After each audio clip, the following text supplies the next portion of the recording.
The era of metal has begun, and metal shall prevail. For we know what they have done. 5 legends of our realm who sought to follow the path of their dark musings. But they did not know what they had summoned. Pentakill. To these creatures, there is but one thing left to do.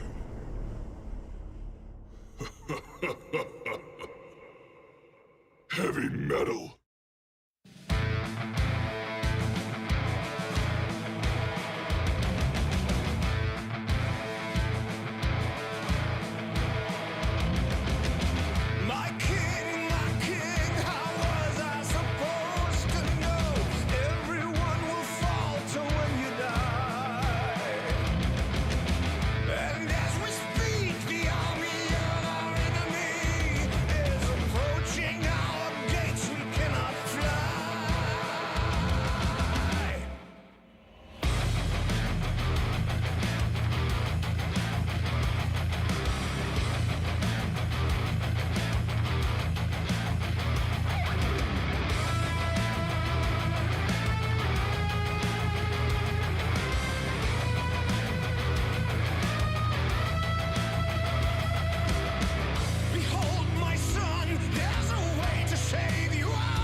hours of pain.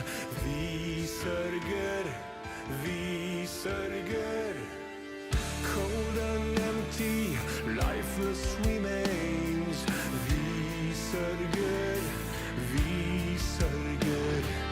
fields of the fallen and blood washed in rain. This cannot be all that will be.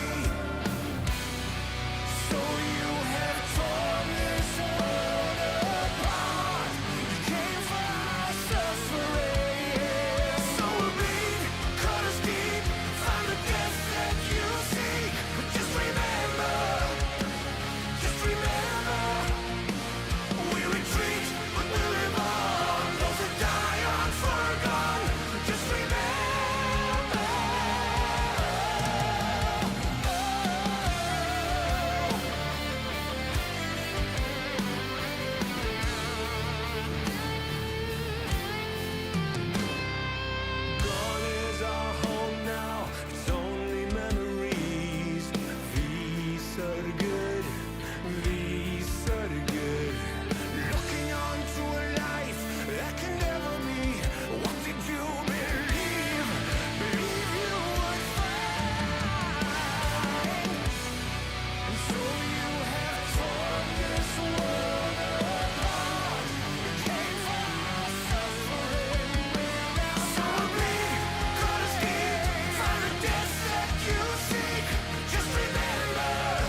will stay and fortify.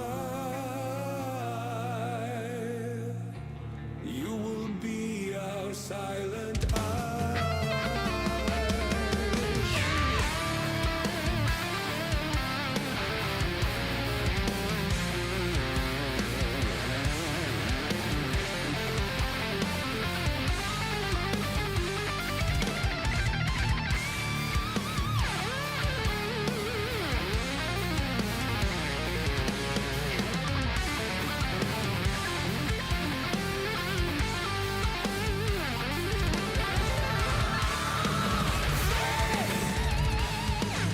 Come seek us out. We will be there to give them reckoning. Oh, you shall wait at the city gates. You shall guide their way. You shall hear their coming steps. Feel our malice. For every soul they took away. We arm and take our aim. Bring down the fire like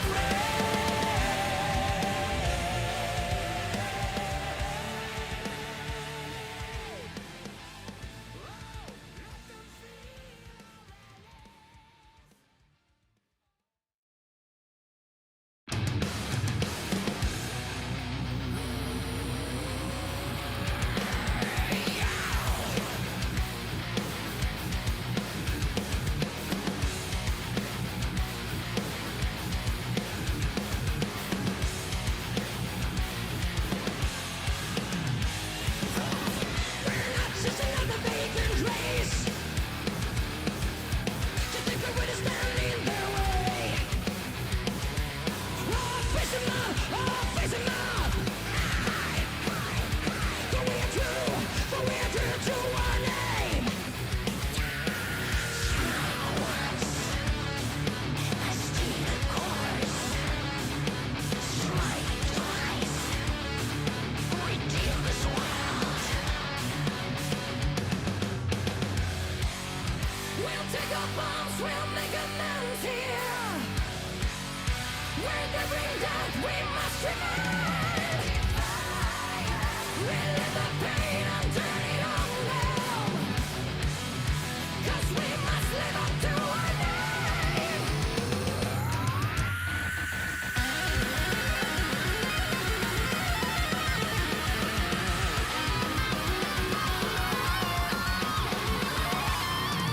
To the dollar so intent on our red. We refuse to let you have the final say. Strike once, and steal the throne. Strike twice, redeem this world.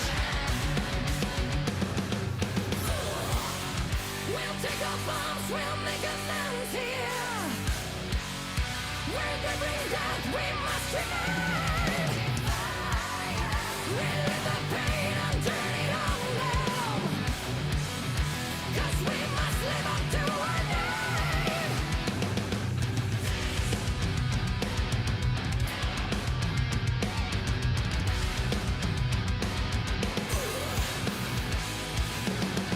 Strike once, we can't let go.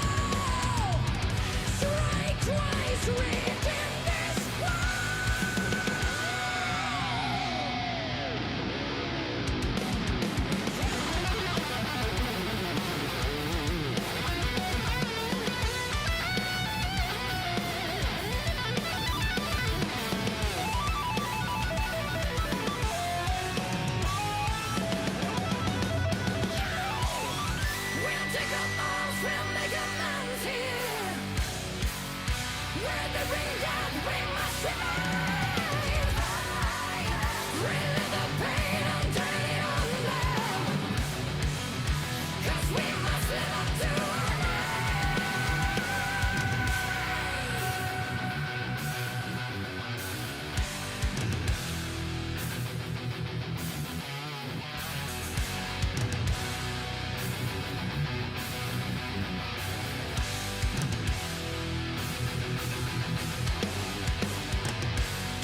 odds move closer, but with the deepest red. Beneath them we look on. When they part comes the hatred they bring. Lost in the dark, we've come so far. Another step to rid the pain. Go and be counted till your last day. 'Cause only nightmares break their fate.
Fellow armsmen, I ask you, will you follow me tonight to break their spine and reclaim what once was mine? Those cravens backstabbed me, deceived me. Never shall I tolerate their crimes again. Now let the hunt begin. Oh, 7,000 souls scared and daunted, such a tale of woe. Not too long ago, this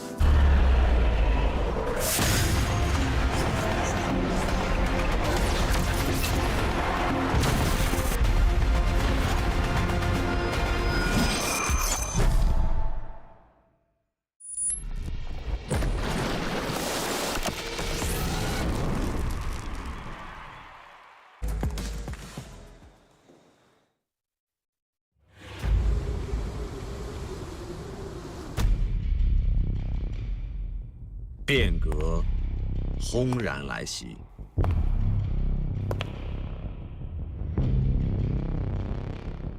峡谷已是人心博弈，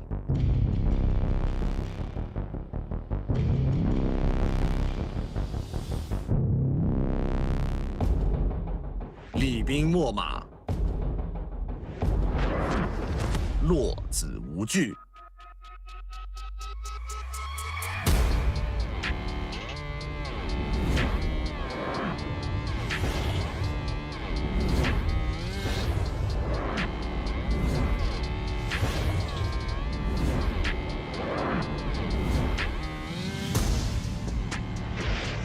棋盘之上，携一子去九州，乾坤未定。这一手步步为营，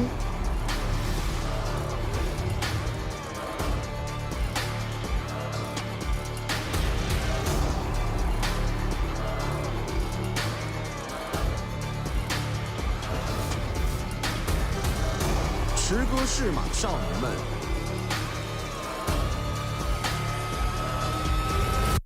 这个夏天，寸土必争。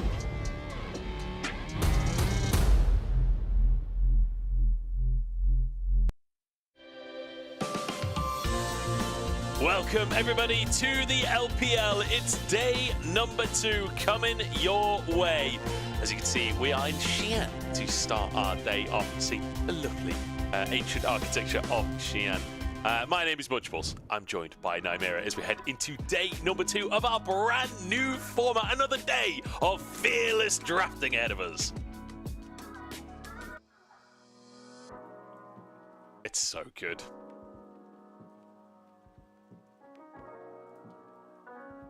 I just realized it's completely muted there. Great start to the day. We haven't seen that opening cinematic just before we go through that. Starting well. I'm just going to say, I would watch a full Yu-Gi-Oh! Style show of like that. Just LPL players playing Go. Fantastic. Loved it. Yeah. Professional broadcaster Nymera, everyone. Welcome to the commentary desk for the second time. Yeah, fantastic opener. I think one of the best ones we've had for years. Let's take a look at what happened in the LPL yesterday, though, because this is day 2. We've already begun. It's 2-1 to Ultra Prime to start us off. They managed to take down IG in quite a turbulent series, it has to be said. And then NIP versus Wave. I think NIP definitely looking like the stronger team, but definitely, again, some turbulence along the way. Oh, absolutely. I feel like, particularly Weibo, I didn't expect them to hit the ground running because they had an awful lot of changes coming into their roster. NIP, they did just about take the series nonetheless, though. A couple of series today, though, which might be closer than people might think, given what happened in spring, though. Yeah, that first series especially, I think is very much a benchmark series, right? WE and RNG both wanting to prove themselves, both with a few roster changes. We could go into that. And then RA, I think, quite a solid roster. They've made some changes. I'm excited to see what that's going to look like. They are up against top esports, so how much we get to really see their game plan is a whole different conversation. But WE versus RNG will be our first series today. But before we get into the match itself, if you are new here, if you missed day number 1, we're going to throw a bit of a format explainer your way to figure out what on earth is going on here. 2024 LPL 夏季赛全新赛制介绍。新的赛制下，常规赛将分为4个阶段，抽签分组阶段。17支战队将按照春季赛成绩划分为4个种子池。根据主场规避原则，先抽签将4支主场队伍分入不同小组，再抽签决定其他队伍的分组。通过平行分组，保证了每组都有4个种子池的队伍。定组赛阶段。本阶段采用无畏征召模式，己方队伍在同一局 BO3 已完成对局中，使用过的英雄将无法再次选用。通过双循环 BO3 确定排名后，每个小组后2名进入乙组，而其余排名靠前的9支队伍进入甲组。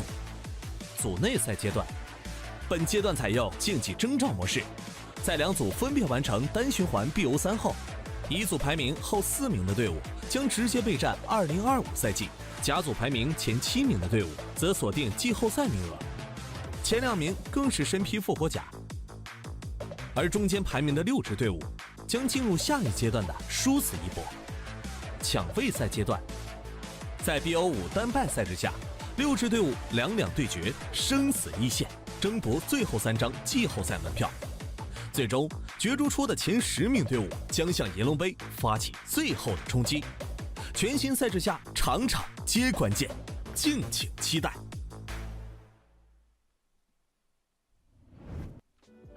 And then we have the format. I really like that last little bit before playoffs to decide the final 3 seeds, the bottom of Group A and the top of Group B, fighting out for the last moment. So, you know, we don't end on kind of a flat round robin, you know? There's a bit of hype before the playoffs begin. My favorite bit is just the wording in the subtitles there in terms of the Group B in the Rumble stage, and the bottom 4 teams qualify directly for 2025. We'll see you next year. Just to get to go to playoffs. I love that so much. Anyway, these are the groups that we've got, though. I was trying to react to these when they kind of got drawn up on, we saw them up on social media. Yeah. The thing about this is that I look at a couple of these teams and they say, oh, they've got a good group because they don't have that much competition. Because of the format we have, I think you want a competitive group to get as much practice in as possible. Yeah, within reason. Obviously, you do still have a round robin ahead. I would argue having an easy group that gets you into Group A is more important than a competitive group that you could go to Group B, because you do not want to be in Group B in this format. On the Rumble stage, you definitely want to be in that top group. We got some competitive ones. I think Group B is one of the most interesting ones where RNG and WE both could fight for that second seed. Obviously, BLG very likely to finish first, but the top two matters a lot here. It does, and I love that you focus on that Group B. Plus, we've got our first series of the day coming from that group as well. But for me, I looked at that group immediately and went, well, BLG have won and lost this because they're definitely going through his first seed. Well, they obviously must go through his first seed. We'll see if we'll stick to that, see if anything crazy happens. But I am really interested to see whether WE or RNG can even compete with them, because they've both got a lot of changes coming into their own rosters. They had up and kind of very down splits really for towards the end of them for both of these teams. So they will need to piece themselves together to really compete for anything beyond just that top two and maybe try and push BLG. It's a hard ask. Yeah, it is going to be a challenge. I think this split for a lot of teams is going to be quite an interesting one. And we've had a lot of roster changes. Honestly, when you look at spring versus summer, most years, the difference between the rosters in the middle of the year doesn't change that much. We've had a lot of shifts. Like, there's a few teams at the top that have stayed exactly the same. There's a couple of teams around that have stayed the same. Most teams have made at least one roster change. WE, no strangers there, with both LP and Mark coming in the bottom lane. So Prince, I believe, Stay is still on the roster as a substitute. But then the support as well, I believe it was I1. No, not I1. I1. Yeah. Yeah, so I second guessed myself, who's also left as well. So big shakeups for WE. And also, one thing which isn't shown on here, obviously, because it doesn't show the outgoing players, there's no Warhorse in his coaches here as well for WE. Warhorse is one of the most famous coaches from the LPL, has won a world championship with LPL teams before. He was the FPX coach back in the day in 2019. So when you're coming through to a new format with a new style of drafting, you want the best possible coaching situation you can have. Losing Warhorse seems on paper to be a big loss for the team. Need to see whether the chemistry they can potentially form, though, with new coaches, new players in the bot lane as well, can see them through the first part of this split. Yeah, let's take a look at their opponents as well. RNG coming in. Big changes for them too. And I would say the biggest change is up the top lane. ZDZ now going to be their top laner, but losing Breathe, that's a big player to lose. Also swapping out their bottom lane LP, leaving the squad, LWX leaving the squad, and Huanfeng now joining alongside Ming. So, RNG are a team which have continually slid down the rankings from their kind of golden era. As Xiaohu left, they've kind of struggled to stabilize, and the last split was their worst result so far. These changes, I'm not going to say they are now on desperation level. I think they are very much now. Losing Breathe, as you said, and bringing in ZDZ, that looks to be a pretty significant downgrade in a lot of ways. Not to rag on ZDZ, just that Breathe is a very good player, so trying to replace a player of that caliber is just very difficult. So this is an important match to show that they can hit above where we see them on paper. I also think just looking at these rosters back to back, like LP didn't get that much playtime. LWX was playing a lot of those games at RNG and didn't look that great. LP now going to be the main AD carry for WE in his match against RNG. I think wants a little bit of revenge against that organization for not fielding him over LWX. That's a great point. LP, such a strange player, because LP's kind of been around a couple of teams now over the last few years. I've never felt he was really the problem on any of those teams. No. He just kind of existed while teams fell apart around him. He's like par for AD carry, right? He's not the guy that's gonna like absolutely hard carry your team, but he's also not the guy that's gonna like run it down either. La Par or something, I don't know. He's just like, he's there, he exists. But the thing is though, he is stable, and that's kind of what WE needed in spring. The AD carry role for them was not really where they shined. I think both Stay and Prince had some pretty awful performances in spring across the board. They need to be stable for WE's actually quite potent topside to play the style we know that WE can. Yeah. And I feel like, speaking of that topside, you know, ZDZ coming in to RNG, he's up against Wayward. That is, on paper, it could be quite an exciting matchup. It does depend on what top laners we get. You know, if it's Skarner, maybe it's not that exciting of a matchup, but, you know, things like Camille are in the meta. We know ZDZ likes a carry. We know Wayward likes his strange picks, loves a bit of Gragas, loves a bit of Gnar. So we could have a funky matchup up there. And both these players they like to show a little bit of style in the top lane. So I do think that there's room for excitement on the top side of the map here. And I think particularly in LPL, if you look down average draft after draft for each team, top lane is the one that is put on, like, it depends on the meta, but Cassante over Nex and Duty the most. They will just stick to the same pick for the entirety of the split, and they'll just do their job. Udi is in there, a couple of other picks. Fearless draft means you only get to pick that one stable champion that you've chosen once per series. You don't get to just hinge on that for an entire bit. Now, if you have a couple of different champions, yes, it's still likely to be the same kind of champions, but you don't get to hinge on that quite as much. And if we do have what I assume to be a close-ish series today, I hope it goes to 3, just to see whether these top laners can get to that more creative stuff, which you've just pointed.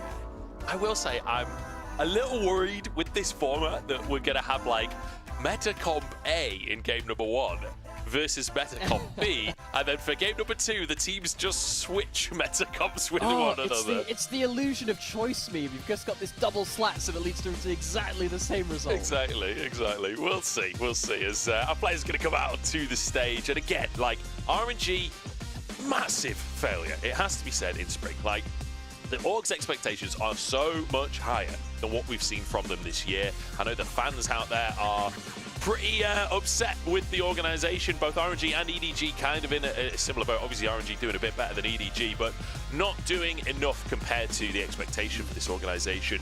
Couple of changes coming in this split, and arguably, I don't know if you'd necessarily say that they're upgrades in their roles. ZDZ for Breathe is a swap that I think is up for debate. You know, ZDZ definitely has his upsides, though. I'm excited to see how it works out. And Huanfeng as well, a player that, you know, I'd say his peaks in pro play, they're a couple of years ago now. It's been a while since Huanfeng has been that player that you're looking at, that, you know, that was on Suning in 2020, going all the way to World's Finals, flanking on Jin of all things. Yes. That's a long time ago. So I feel like this is a roster for RNG that kind of needs to reprove itself. Yeah, you know, I think if you take this bot lane of Huanfeng and Ming in 2020, you'd be like, oh my word, this is world-beating, incredible bot lane.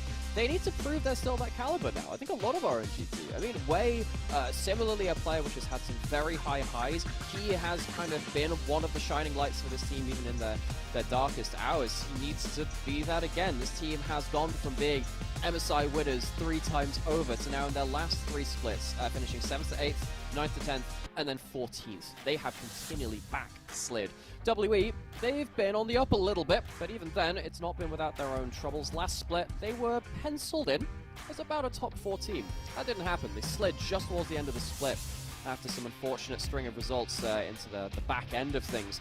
But we knew what they could achieve, particularly the top side. Wayward, we called him the gatekeeper top laner, because if you were not up to scratch on a mechanical laning level, this guy would end the game through you. It was only really the elite few which could stop Wayward from running games, and I think that Kung, with his unique champion pool, he's a Dr. Mundo player, amongst other things, and then Fofo starting to branch out a little bit too, is where my eyes are on. But then, of course, the changes in the bot lane ask some questions, will that change the playstyle as well? Yeah, this bot lane, I'm really not quite sure what to expect. You know, Mark is one of these players that when he's playing well, he can take over games, but quite often when he's not playing well, he also takes over games, just not necessarily in the way that you'd want him to. We'll see what kind of form he's in on this new roster and how well him and LP can mesh. I do feel like just having a solid bot lane that you stick to, you know, the whole conversation of Stay versus Prince last split, swapping between the two, everyone had different opinions on what was working, what wasn't. This, remember, WE did look good for good chunks of the last split. It felt like this could be a team that had success, but then it just never stuck together. It never seemed to come to there were some good games, but they couldn't consistently make that happen. Perhaps a more stable bot lane is the answer to tick in some of those boxes. And I suppose we're talking about the split as the whole. Worth remembering, W also took NIP to 5 games in playoffs as well. And NIP went on to be a top 4 team, so maybe WE, maybe we've criticized them a little too harshly, if that's the level of form which they can bring in, but trying to match that kind of form between splits after a break can be quite difficult, so that's why we do tend to view things in terms of the larger track record rather than just one series on the day. Of course, this will be just one series on the day, but it's quite important to hit that ground running. First series of the split, teams with big changes coming in. We have talked about them at length now. Got to get onto the Rift and really see what the starting point is. find out. Seems like the vibes are pretty good on both camps. Some smiles across the faces. And I gotta say, I'm excited myself. You know, day number 2 of the split, brand new format, fearless draft coming in. I'm cautiously excited, and also, again, 2 teams that are sort of middle of the table. Even though, you know, RNG didn't manage to make it into playoffs, they were still pretty close to playoffs. Like, they were only 3 wins away. I mean, granted, they were 5-11. It's not great, but I'm reaching a little bit. But I do think that both of these teams should be relatively even coming in. I'm hoping they will be anyway. Remind me next time I have to have feedback on anything to get you to give me that feedback, because just you're very polite today. You know, you're coming in. It's day 2. It's their first match of the split. I can't just blame them, can I? Other people would, Joe, and that's why I'm bringing it up to you. I appreciate the positivity. I appreciate the vibes you're bringing there as well. And yeah, you know, on a personal level as well. Going back to Fearless, we've talked about that as well in regards to global ban pick. You can't pick a champion more than once in a series. Other teams can pick stuff that you've picked, but you can't pick your own stuff again, basically. And I have to say, I'm not 100% a believer in how this will affect, you know, competitive play, because what it means is that you do see some of those staple picks falling out, which punishes people with lower champion pools, but it means that sometimes you just get some utter chaos. Entertaining, but I need to see it. I need to see it here. We've seen it in LDL. We've seen it in various levels of development leagues. I really need to be proven to me at this point to show that Fearless is something which can bring about entertainment and a good level of play. Well, we've had 6 games so far. We had 2 full best of 3s yesterday. And to be fair, so far we've had 10 different junglers, we've had 10 different mid laners, we've had a lot of 8 different AD carries, 8 different supports, 8 different top laners. I'd say, you know, it's only 2 series, it's a small sample size. So far, we've had a pretty good spread of different things coming our way. We'll see if that continues today. And I'm hoping... Yeah, a smorgasbord, a whole charcuterie of champions available to us.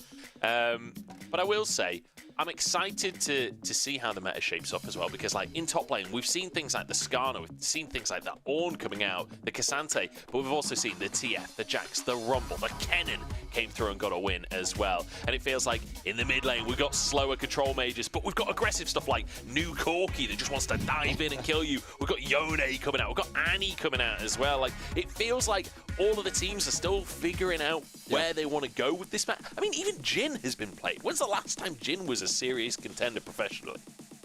Well, we could flash back to Huanfeng, I guess. Huanfeng, yeah, that's the answer. There we go. The ult from the base. You already called that one out earlier, but why not again? It was a great play. We have to remember those every so often. And yeah, Glorious I think you're completely right. I think what we're seeing is teams trying to place whether they think individual champions are strong. Sometimes it's a class of champion as well. In this case, I think it's, you know, a couple of the tanks in the top side. You know, the Skarner's available. Cassante's still around. He's still there. No, he's just around. But then you also have stuff like the AP junglers. AP junglers require a very different kind of setup. With the Blackfire Torch item, the new burn, which is not % HP damage, but it's just kind of the mana item, that can affect things big as well. It changes the entire draft, and we're into that first draft of the game, and a couple of those AP junglers taken off already. Yeah, so the Lilia taken off of the board. It's a way special, yeah. Yeah, can be a jungler or a mid laner. Talia, I honestly think, could become very, very high priority this split. Just with the fact that it is now, it was already high priority, now it's a flex 2. It's increasing in priority, but quite varied bans here, but 3 bans towards the jungle from WE, and then a Skarner instantly. And look at Wayward's face! He can't wait to play the Scorpion. It's a flex between jungle and top lane. We'll keep that just on the table. Typically, we've been seeing it in top lane. The champion builds full tank and does 1,000,000 damage anyway. You love to see it, whilst also being a highly mobile, engaged champion too. Isn't that fun? We have seen that Twisted Fate does well into tanks of all sorts, though. That would be an easy lock-in for the side of RNG if they wanted to kind of secure that top lane matchup.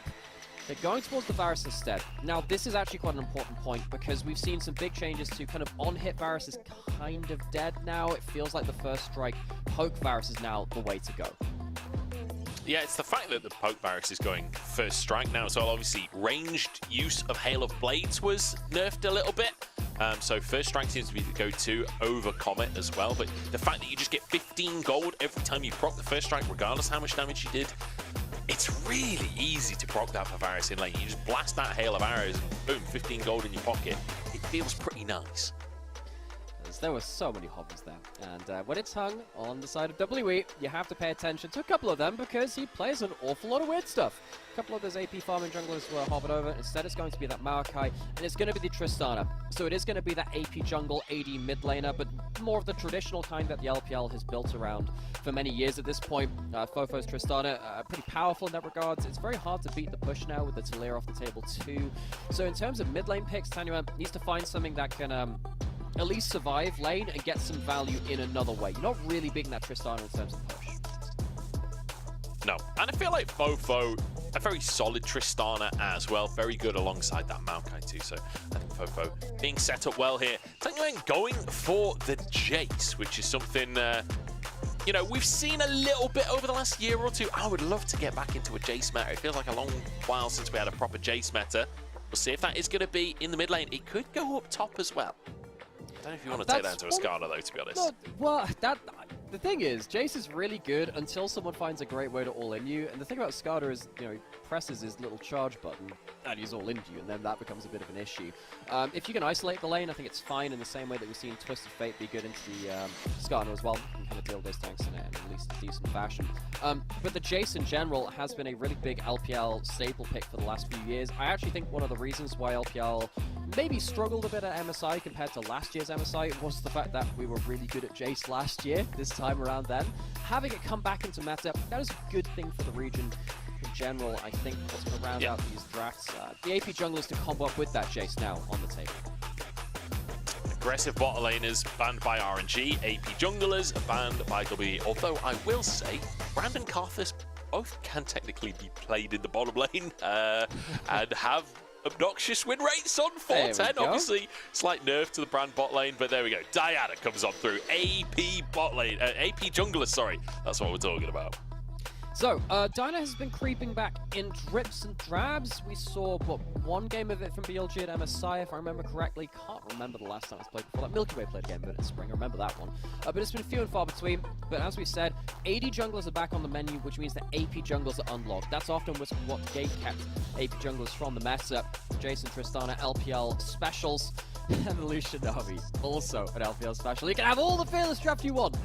That fish and the gunslinger will be there all the same. Honestly, I'm okay with this though. Like WE, they've got a brand new bottom lane. LP and Mark coming in here. Like having them have a really solid, staple, aggressive duo where you can influence the game. I am fully on board. Let's see what LP and Mark can bring to the table there. But our first game of Jace of this split, our first game of Diana of this split, we'll see how that's going to work out for RNG. Because they need to finish this composition out. We'll find out if that Jace is going to the mid lane. Maybe they take it to a Skarner. I'm saying probably mid. I'm saying it's probably going towards mid lane. Wouldn't surprise me if we got ourselves something that can... I was wondering if the Twisted Fate would be put towards top side as well, just to have something that answered the Skarner. Instead, it's be tank for tank matchup. K'Sante and for ZDZ. He was very much a K'Sante connoisseur, like many other LPL top laners. What this means... Drafts fully locked in on both sides, very organized, back-to-front team fights for both of these squads. Big engage options in multiple different roles, which means that we're likely looking at objectives, big 5v5s, and seeing who gets ahead of those first team fights of the game. Yeah, it does feel like quite a snowbally game on either side, doesn't it? A lot of poke with the Jace and the Varus, a lot of potential all-in with that Nautilus and Diana as well. But then similarly, like the speed at which WE will take towers, the both engage and disengage available with the Nami and the Maokai together. Then Lucian and Tristana, such good follow-up onto a single target. Does feel like it could be quite volatile. A single pick really could break this game open. And the reason for that, in terms of the single pick breaking it up, is because the amount of follow-up is really quick. Tristana jumping over a wall. Yeah. Lucian, Nami, very good at following up from long range too. Once you get their ultimates, on the other side, you have a Varus and a Jace. They hit you like an orbital laser at that point. So, if you're out of position, could be one kill into a huge fight after that point. I'm very interested to see now which one of these teams can kind of get ahead with similar style compositions. We said this is a benchmark series. Both these teams had a lot of changes coming in from spring. Good compositions on paper to show. Where does that benchmark lay purely on gameplay? I have to wait and see. I'm a little bit nervous with the state of first strike on this patch. Having a lethality Jace and a lethality Varus on one team. If a Q hits from both at the same time, you might just one-shot someone. Honestly, we'll have to wait and see. Orbital Laser will definitely be the key term to keep in mind with this RNG composition. Let's find out as we head into game number 1 between these two teams. RNG and WE, some roster changes on both sides. Let's see which new bot lane can show up today.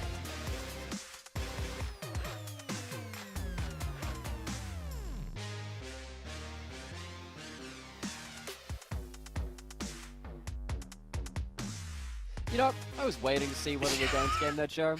We have now. Gave us a little bit of a wait, they're all the same. See how the crowd's feeling.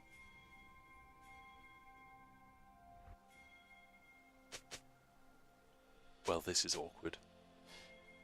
Yeah. Sometimes you're sat there and you're like, wow, crowd's going to start screaming, going to quickly get into the game, wonderful. You know, just a 5-second delay. And here we go, there we go, fine, cool. Guess that's it, day 2. Timing's still going to work on that one. Look, yeah, day 2, okay, guys, it's day 2. Look, give us a minute to warm into it. Yeah, just a tiny bit awkward there, but that's okay, you know. Fresh split, fresh faces on the Rift, and we'll see which team can show up here on day number 2. It feels like both teams, honestly, pretty solid drafts on either side. I'm a little disappointed to see Cassante versus Skarner in the top side, but that's okay, because it's fearless draft. If we get to game number 3, I'm assuming they're just going to switch for game number 2, but game number 3, we'll get exciting stuff. I like that you leave out the obvious. Well, if it goes to game 2, they'll just pick the opposite of this matchup. However, level 2, not quite reach for these bot lanes. Probably whether we get ourselves a bit heavier of an all-in. Ignite was dropped just there from Ming. Not going to be the case just yet, though. And we are going to see a little bit more action from the lanes without really help out from the junglers. These aren't necessarily going to be junglers that interact with these lanes too heavily. It's not a Xin Sao, Lee Sin. Both these junglers want to be farming up, so it's all on the lanes themselves to do their own stunts. It certainly will be. See what stunts they can pull off. Looking across this early game, though, you can see both junglers pathing towards that bottom lane, so potential for shenanigans there. Worth mentioning as well, no lane swaps. That is a blessing, I would say. After MSI, we did have a little bit of lane swapping yesterday. Not too much, but, you know, first couple of levels perhaps avoided. This matchup, though, I feel like both bot lanes are quite happy to take the 2v2 in theory. Like, this very much does feel like who plays better as opposed to just one team outright winning it out. So I think it makes sense for both teams to be headed towards that bottom lane. We'll see if the junglers do try and get involved in this lane. We'll say I'm quite impressed that Hung is clearing faster than a Diana.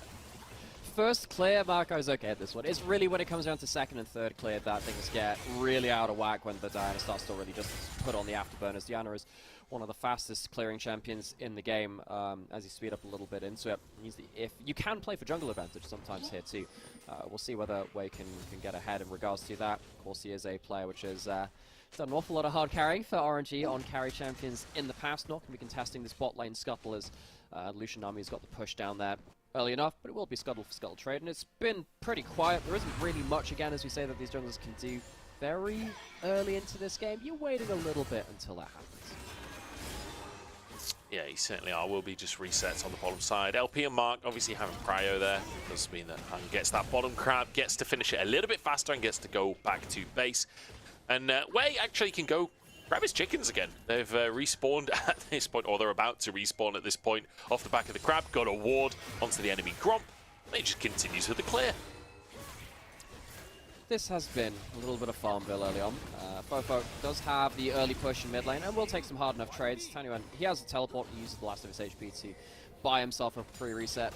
He'd like to collect this wave if he can to get himself a tier and then towards his first laning items as well. And should be safe to do so.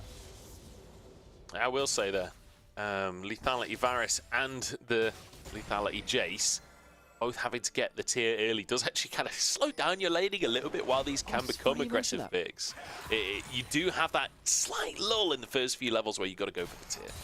It's funny you mention that because yesterday, and shout out to Molecule on Twitter, who I picked this up from as well, was noting the fact that one of the games yesterday from Pokerus actually just skipped tier altogether. It's something that's been happening in solo queue a bit, where you're fighting all the time, so you just choose to drop out that tier and just get all the lethality items early to stop stuff like this happening. You're just getting pushed in. You can't fight back quite on the timing points that you'd like. RNG say, nope, we're happy with that. We'll just soak up farm. We'll go for the double tier trough and come back into the mid game. one thing I want to mention as well on the topic of these lethality champions is we've got no first strike. We've got a Halo Blades for Huang Feng, and we've got a phase rush for Tang Yuan in the mid lane as well. So I was kind of expecting double first strike here from RNG.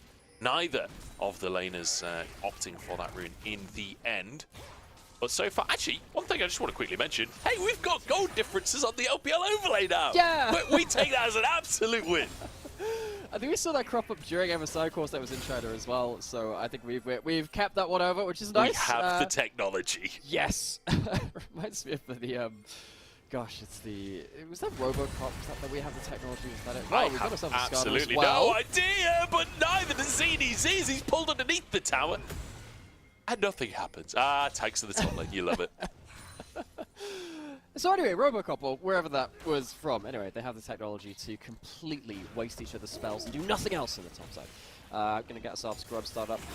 Going up here on the top side. Wait, has got himself onto that first clear. As soon as you get just a tiny bit of AP onto Diana, her clear speed is absolutely ridiculous. That dragon is going to absolutely melt towards that bot side. And once again, we've said this before, lanes are kind of left to do their own stunts. Junglers don't want any part of that just yet. They'll be on the board a little bit later, so it's kind of slow. I love that the supports have just acknowledged that as well. Like, you saw Mark go up to help with the Grubs, you saw Ming go over to help with the Dragon. Like, they're the junglers' pets at this point. They're helping out with that one. Wei, going to be found in the jungle by Hung, who is level 6 at this point. Smite comes through, and Wei hits level 6 as well, but Hung still happy to go for this one. Fofo dives into the action and finishes first blood. We said the junglers need level 6. Wei gets that level 6 and immediately dies because Hung's there with the level 6 just beforehand. WE on the board first, and the Tristana, which has become very, very powerful once again, continue to be powerful over from Spring. Kind of leads towards that full push into the enemy jungle. That means the RNG are still kind of waiting to get to that point where they can fight back. They had the double tier trough, they've lost that first blood, they need to stabilize. I don't know if Wei was ready for that level of all-in, but it's what you talked about just after the draft. Tristana can get to a fight so quickly, you jump over those walls, be a part of the action. Wei just caught, sort of unawares, walks into the sapling, the ult comes out from Hung. And then it's just kind of lights out at that point. Had to flash maybe a little earlier. As soon as that sapling slow comes down, pretty doom beyond that point. See that Waywards gets out of dodge. Free for that one too. And now we, again, just what we said on the kind of the outro to that play, RNG need to find a way to quickly stabilize. Now they can do that once they get a little bit more wave clearing from Tang Yuan and Huang Feng. They get a couple more levels. They do need to be careful not to give up too many more extra plays though.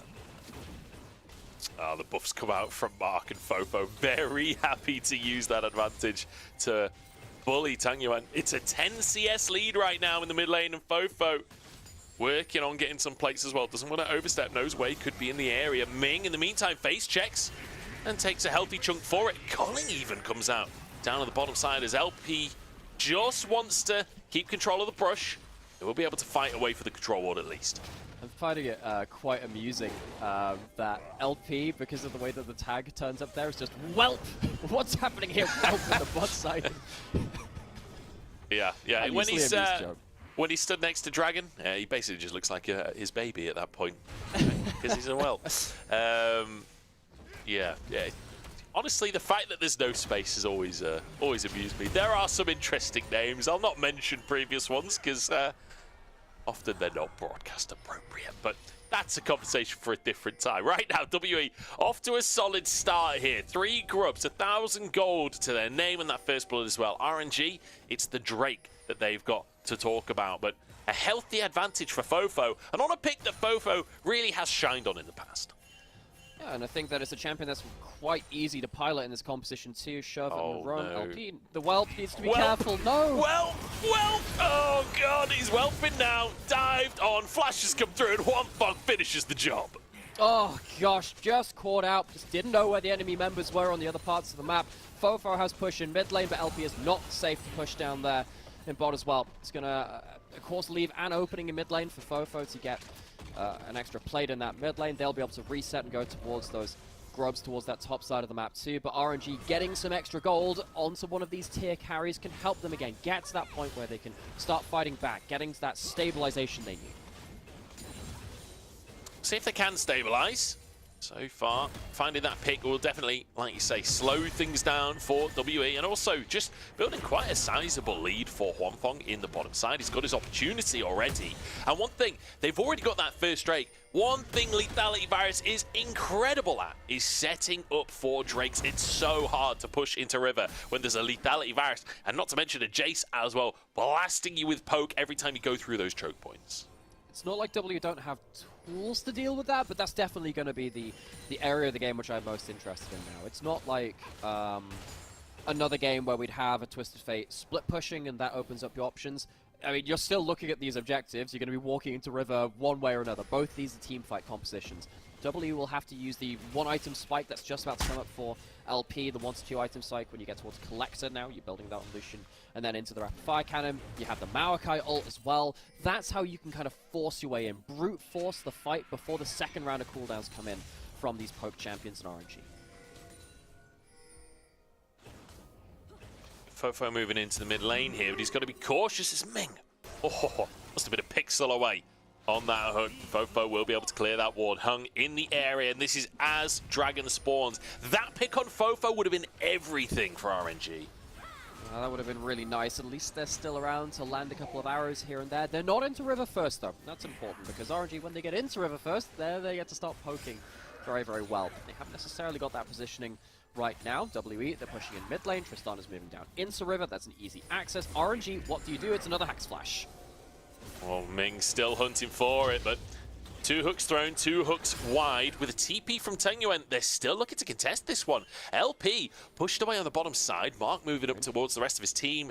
RNG, at minimum, have managed to reset that Drake and now muscling further into the river. Hung wants to contest it, but the poke keeps going wide. The hooks keep going wide. All out in the top side as well as Wayward. Bit of revenge here for the Cassante. ZDC didn't like being pulled onto tower, and he doesn't like Wayward being in the alcove either. Wayward alive for now. Can he get out of this one? I'm not so sure, but he actually pulled CDZ towards it. Was that the play? Maybe it was. The sun against the wall, and CDZ barely gets away. Now we go back to Drake and Hung, going for the ultimate to try and start the fight. Steal. It's taken by Tanyuan.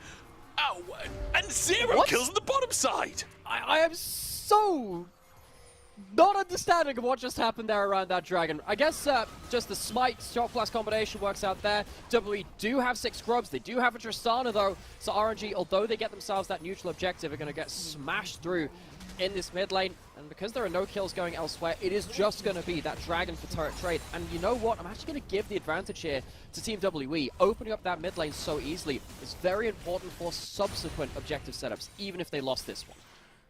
You remember earlier when I said Varus and Jace really good for controlling Drake?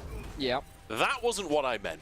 That's not the kind of controlling Drake that I meant Jace is good at. Instructions unclear. Yeah, Fofo actually TPing up to the top side here, and will be rewarded with at least 2 plates here. Way's moving up. This is the answer now for RNG. Ming hooks on in there, spotted on the ward. Alone. Fofo has flash, might just have to use it here. Ming's hook will be flashed away from. So what Fofo is trying to do is pull a bit of a fast one on RNG, use the 6 grubs to do huge tower damage and get a load of gold very quick. Just got that mid lane turret. If they'd had an extra wave on top lane, maybe things would have gone even better for them. This is what we kind of missed on the Dragon here because we were watching the 1v1 top side. We see the Maokai ult coming through. That's one of the big tools we said was available from Team WE. Doesn't matter if you don't find the fight, and this goes down to a smite fight instead. Way, good fingers on the smite, just about to combo up with that mid lane. I mean, I didn't even see the health go less than 1,000 there, so that shock blast must have landed almost the same frame as the smite was, I guess, ever so slightly shy. I didn't even see which jungler smited, honestly, but either way, close one. Tanyuan gets it for his team, so that's 2 Drakes. WE, though, like you say, already took that mid tower. Now they're grabbing themselves a Herald on the back of 6 grubs. They are all about these topside objectives. And RNG, they managed to get themselves a push in the mid lane, but they don't get to hit the turret there either, nor have they really got themselves good push in bot lane just yet. Way will be able to get there to wave clear in time. So RNG, they're falling behind the pace of the map. They're not quite getting the value out of the objective poke that they want. They're not quite getting to turrets in time, and when they make a mistake, and Fofo gets to hit a turret, it is just a dead tower. 6 grubs, bomb on tower, you don't get to defend against that. So I think that the Tristana pick from WE has worked out really well, and their movement across the map has also been moving really well. It's been looking good so far from WE here, and I mean, a 3,000 gold lead at 15 minutes is nothing to be sniffed at. That is a hell of a start for this roster, and a roster that, honestly, I've got reasonably high expectations for. They showed some really good stuff, like you say, only just losing out to NIP during playoffs. They could have made it to top 6, didn't quite manage to finish that off, replacing their bottom lane. And to be honest, it's not really been the bottom lane that's been making a difference so far in this game. Mark's roams have been nice. He's been helping out with Hung, but honestly, I'd say Fofo and Hung are really the stars so far. I'd agree with that too, and this is a combination with the Marka and the Tristana, which has been the LPL mid-duo for the last, well, I mean, it kind of took a bit of a break in spring, but the entirety of last year, this would be the LPL mid-jungle, which I would give over to most teams. You know, we had teams like LNG do very well with it. We had some other teams too, of course, do very good things with it there. And RNG, now they are behind against this composition, which is very well practiced in the LPL, are lacking tools to really stop them keeping in pushing. Great Herald push coming in. A Tristana bomb onto a tower with a Herald charge. This is going to be a tier 2 gone. The roots land, and Wayward managed to find a pull off the back of it as well. Tang Yuan, Tanya gone. And now the tier 2 tower in the bottom side gone as well. ZDZ just trying to get a consolation on the top side. It's a sour tang in the mouth there for RNG, sadly for themselves. Can't do anything against that push, and ZDZ, once again, not really doing enough damage to towers, doesn't have any grubs himself, not there in time to hit the turret. RNG have no cross-map response. Wayward goes back, RNG have nothing to answer with. I feel like Skarno's kind of out-OPing Cassante in this game, you know? Like, Cassante's meant to be the one that never loses a trade, but he kind of just walks at him and presses buttons and watches Cassante slowly get whittled away. It's somewhat satisfying to watch, you know, after some of the Cassanting we've seen over the last couple of years. I'm kind of okay watching Cassante struggle in a lane. For now. Well, I give it 2 patches, and then maybe I want to see Skarno go after that point. I'm sorry, folks. I can already see it. I'm like, well, he can travel through walls, he builds 1,000,000 HP stats, and then never dies. There's still damage to do anyway. We've seen this story before. Anyway, we've seen ourselves a dragon come up onto the map too. RNG, they have themselves poke items. Will that be enough to finally get themselves the poke objective setup they need? They've got 2 already. The Dragon Soul pretty much their win condition at this point. A TP coming through from ZDZ as well to get onto that front line. Hung in the pit. This is going to be a 50-50 smite between the 2 junglers. And it goes the way of Way. Can they get the fight though? Tidal Wave comes through. ZDZ sacrifice. And it goes Way onto the backside. But a triple pull from Wayward. Absolute carnage here, but a double kill for LP as they look for more as well. Honfeng trying to escape, but he's the last man standing. And he will stand no more. I take it back. I don't want to see 2 more patches of Skarner. That is absolutely disgusting. Wayward and Way both have teamfight impact, and it's their ultimates which ultimately determine the direction of the fight. 3-man ult coming in from Wayward seals the deal. WE don't get the objective, but they do get a whole slew of kills and more gold in pocket. This is what we saw in that big fight. We saw that Way gets himself the smite steal early on into this as ZDZ is buying time for that to happen, and then he finds himself the engage just after that point. He's basically just trying to make the most of cooldowns being down, thinks he can get himself a huge play, doesn't quite get the huge moonfall. Wayward does get huge impale on the other side though. 3-person suppressed at the back end of that fight. Very hard to fight back against. Yeah, that was beautiful from Wayward. I like the idea from Way. If he'd pulled just 1 or 2 more people, I think that maybe is a game-turning play. And honestly, when you look at the goal difference, they kind of are at the spot where they need a big turnaround play. It's not happened just yet, and it's not quite enough that time. They end up getting aced instead. They did get their 3rd Drake, but in 3.5 minutes, can they really win a fight for a 4th? I'm not so sure. I think they are very blessed that Baron has not spawned this game just yet. Yeah, it feels weird actually. We've got so many objective fights and it's not actually been around Baron at all yet. It hasn't even spawned just yet. Another 20 seconds on the board until that one happens. WE pushing up now, putting saplings down as Malachi tends to do. Very annoying trying to walk into the enemy jungle when you've lost control of that. And RNG are going to face even more problems now. Baron is spawning right now, and that area of the map for them is completely dark. Yeah, infinite priority here for WE at this point. Cullen going to come on through to chunk out Ming. That's half his HP gone, and then Fofo uses that window to just demolish the mid lane tier 2. Very organized play coming in from WE. Yeah. We said that this game was a benchmark game for both of these teams. I think that LP and Mark have done fine on the Lucian Nami. You know, LP got caught out once in that bot lane play. I think that was more of a team communication as to where enemy members were on the other side of the map, as opposed to LP's own individual mistake. And as soon as they've gotten ahead of this game, they have looked very, very disciplined. And RNG on the other side have not had any inspiration really to come back in this game. They're just kind of falling apart across the map as it stands. We might be diving on the top side. ZDZ, gets hit by the bubble and pulled back into the action. The bomb is ticking on his head. Is it enough damage? Though the explosion's not quite there. ZDZ walks away with his life, but the tier 2 will not survive. WE, though, still grabbing an objective. Even if they don't get a kill, they could just turn to Baron. Well, they could just even back off, but it's not like RNG can rush the Baron on the other side. They're going to go back, spend the gold they just blew up from a tower, and go back onto the map with their items in tow, get that full reset in. RNG are teleporting back onto Baron, but it's not like they can really do much with that. And the teleport from ZDC feels quite flat now after that point. That, to me, screams of a bit of desperation and a bit of panic, Joe. Yeah, desperation, fair enough, but if you're going to make that call, you've got to commit to that call. You can't use your TP and then not go for the play. That's a bit unfortunate for RNG. You know, obviously there are some new pieces in this roster, ZDZ being one of those new pieces.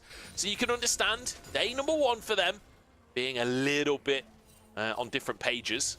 But to be honest, I don't hate the idea of trying to rush the Baron there, because RNG, they're falling further and further behind. It's almost 10,000, the lead in favor of WE. I think maybe a Desperation Baron would have been an opportunity to try and find something here. Yeah, that's kind of what they're hoping for now.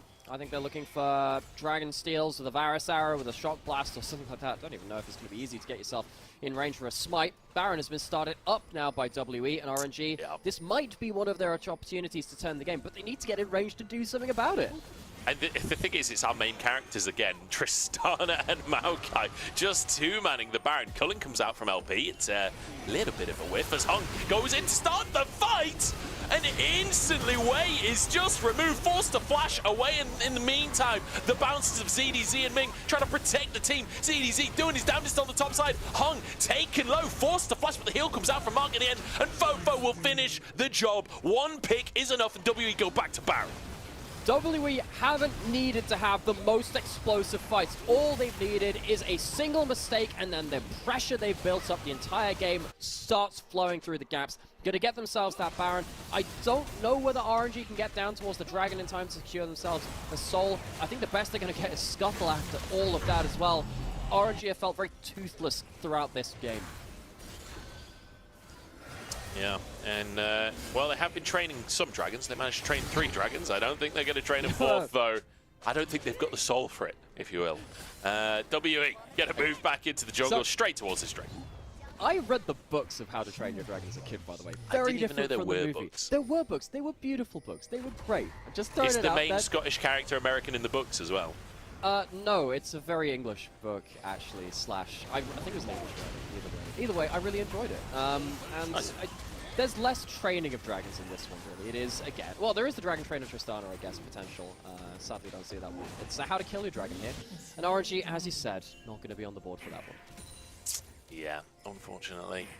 RNG can't get themselves that Drake. Now Baron as well. This is looking good for WE. And again, day number 1 here is LP just going to absolutely rail ZDZ's health bar. ZDZ not having a fun time on this K'Sante. It's like he's not had the freedom to take over in the way that you often see K'Santes do. And I mean, just look at the goal differences across the scoreboard there. Every single lane at least 2,000 ahead, and then 1,000, 1,500 in the jungle and support roles respectively. This is a monumental start to the series for WE. This is how you give fans at home confidence in your first game. And this is such an easy end to this game now on the table for WE. There is no flash or stopwatch for the side of Wei. I think that's realistically what you would have hoped for as a miracle comeback opportunity from RNG. A huge Diana ultimate. It's not easy to pull off at this point. You still have the last of this Baron. You have a Maokai. All easy as you like. Bomb on the turret. 6 grubs. It is gone.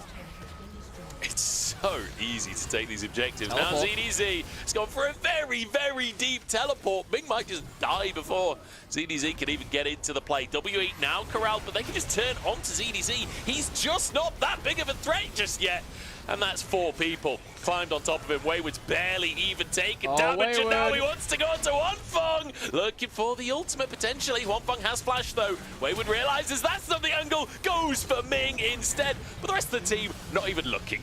They're too busy taking in Hibs. Onto the Nexus they go. WE, 25 minutes of pure domination here. What a way to start your split. What a way to show off the new roster, the new bot lane coming in, and it's looking good so far. Clean as you like. A lot of staple picks for the LPL in this first game from Team WE. Of course, they can't use those picks again because it's Fearless Trapped in game number 2. They will not be able to pick what they picked in the first game. But I mean, with what we saw on that table, Tristan and Maokai, I'm glad to see it back in the LPL. It's been one of our best duos for mid-jungle, and seeing the Lucian Nami just played out to textbook is exactly what WE needed. Very organized, disciplined game from them. Yeah, fantastic stuff coming out from WE. And like you say, the Tristana Maokai very much a crux of this strategy. I'm glad that we get to see this in game number 1 because it's something Fofo has been very good on in the past.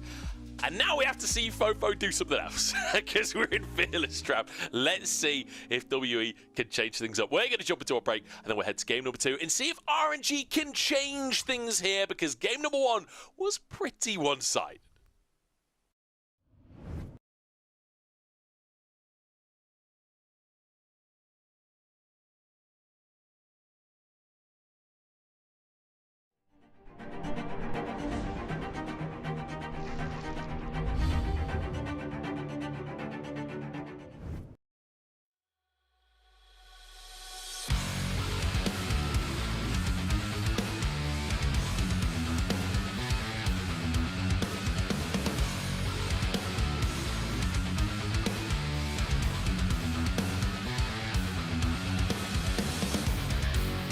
Come down the endless fire, to bring forth the ages, to be left with no pain.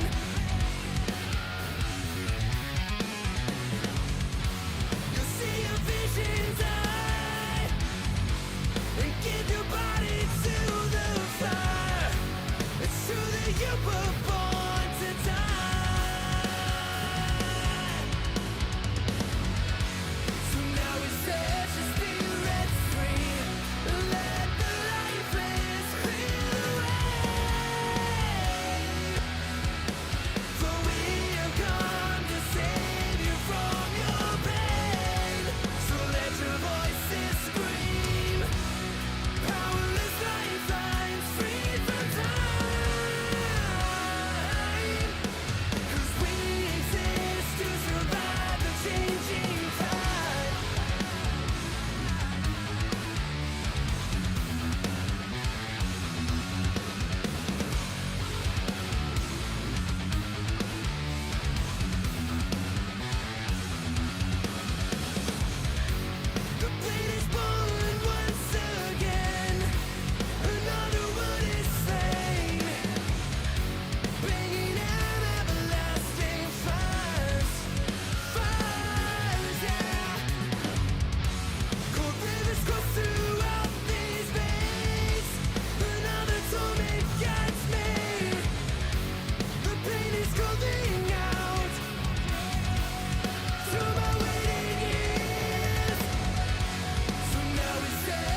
guide their way.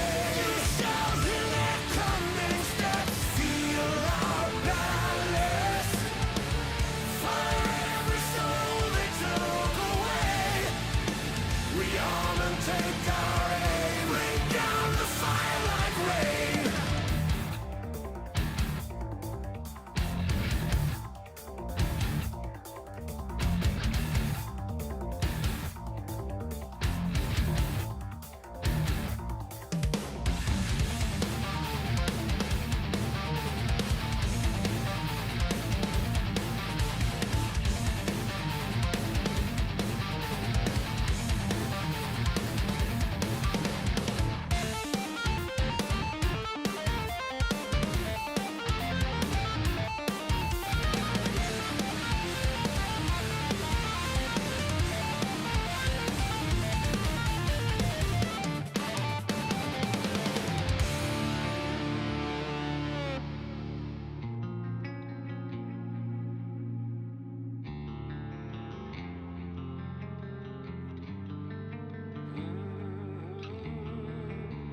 You will stay in 45. You will be our silent eye.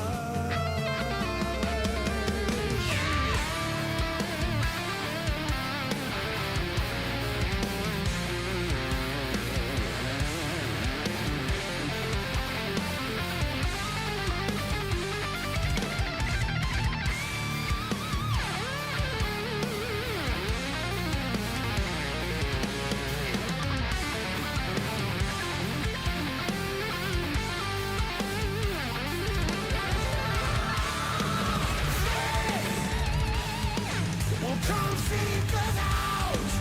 We will be there to give them reckoning. Oh, you shall wait at the city gates. You shall guide their way. You shall hear their coming steps. Feel our malice. For every soul they took away.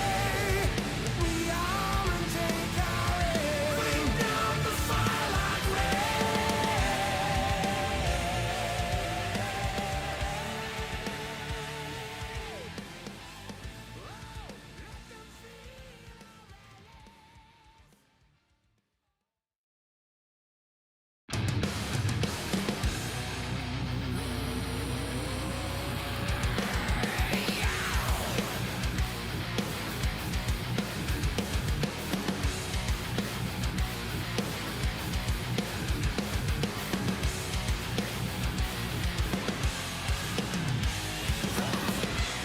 just another vacant race.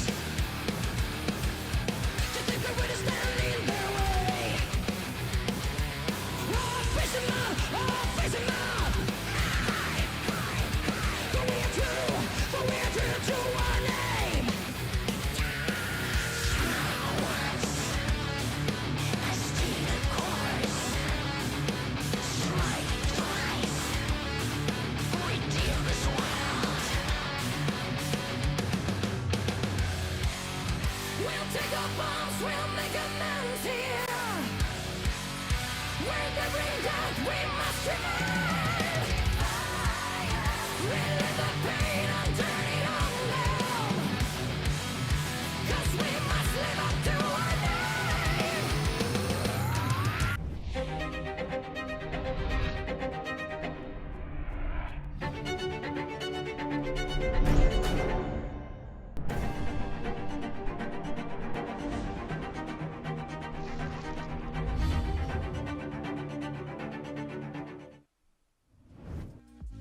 Welcome back, everybody, to the LPL after game one was pretty much just domination from WE. RNG really didn't get a whole look in. They got 3 Drakes for themselves, but they didn't really get any fights to get those Drakes. They were kind of just consolation prizes. Yeah, the thing about having a team composition that is meant to have 5v5's objective fights is that yes, there's the objective part of it. They nailed that bit. Didn't nail the fight part of it as well. They just got absolutely dumpstered, I think, across the map. And WE as soon as they got 6 scrubs and a Tristana pushing in lanes, they knew exactly what they needed to do. They crushed through every structure on the map, and it felt very textbook. It was very organized. Wayward walks away with the MVP. I don't know whether it was completely Wayward or Skarner. Wayward played Skarner well, but Skarner is also an unfair champion right now, folks. I mean, like, I think this MVP comes from the big 3-man ult he got at Drake that led to an ace. I thought that was a great ult and everything. It was great. It was. I feel like this game was won through Fofo and Hug, to be honest, but I can see why they're giving Wayward the MVP. Yeah, I think that Wayward it's a deserved MVP, just so much as grousing. Oh my word, the damage!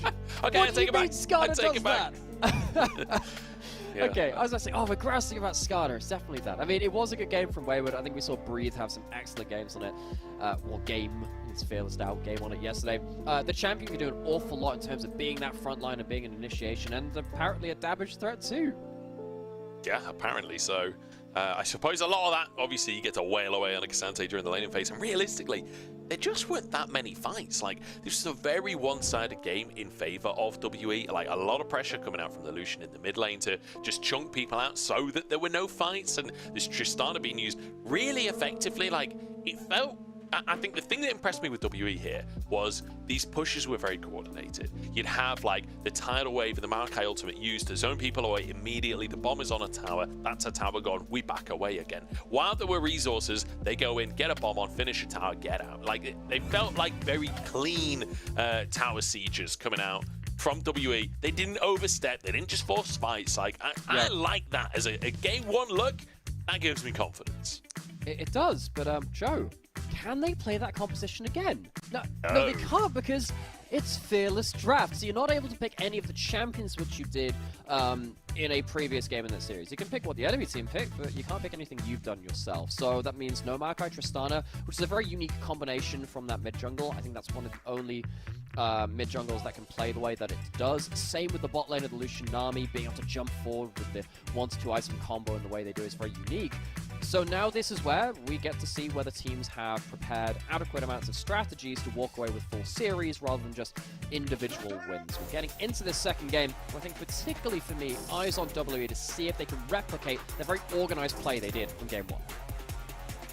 See if they can do it on the red side here. And obviously you can see at the bottom, this is Fearless Draft. So each team can't play the champions they played in the first game. Their opponents still can. So you can see that Skarner ban coming out from WE. They played the Skarner. They don't want to play against the Skarner.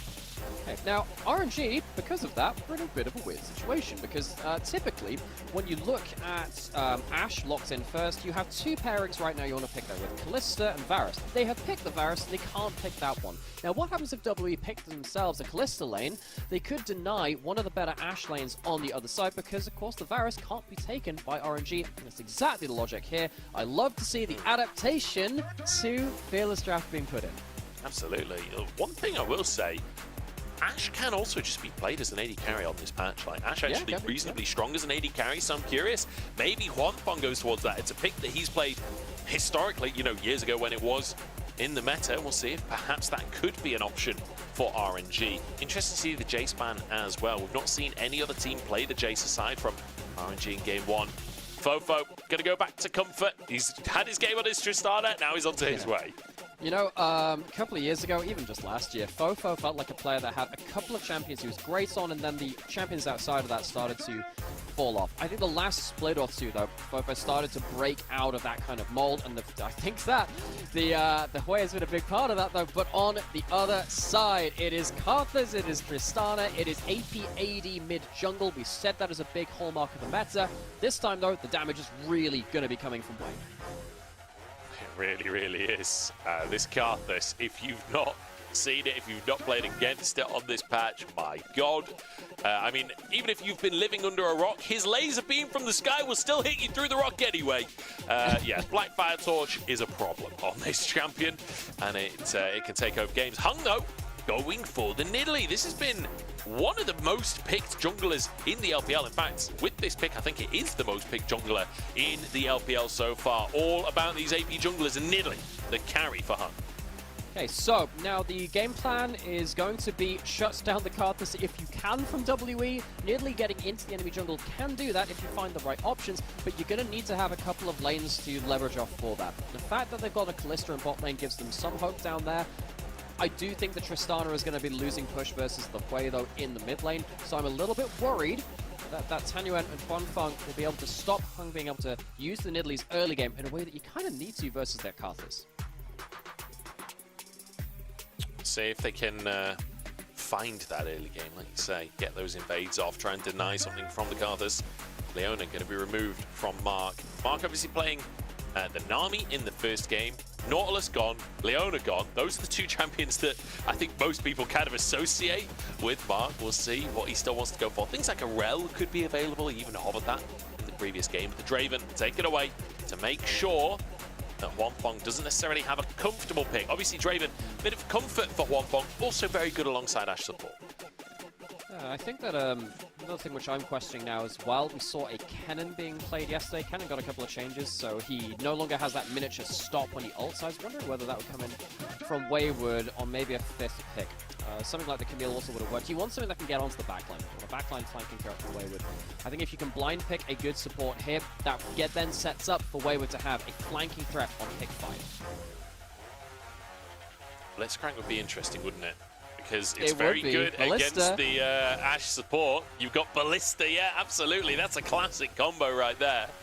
And now we find out whether this Ashe will go into the support role for Ming. It's certainly comfort for him. It's something he played a ton over the last split. But a Renekton potentially for ZDZ.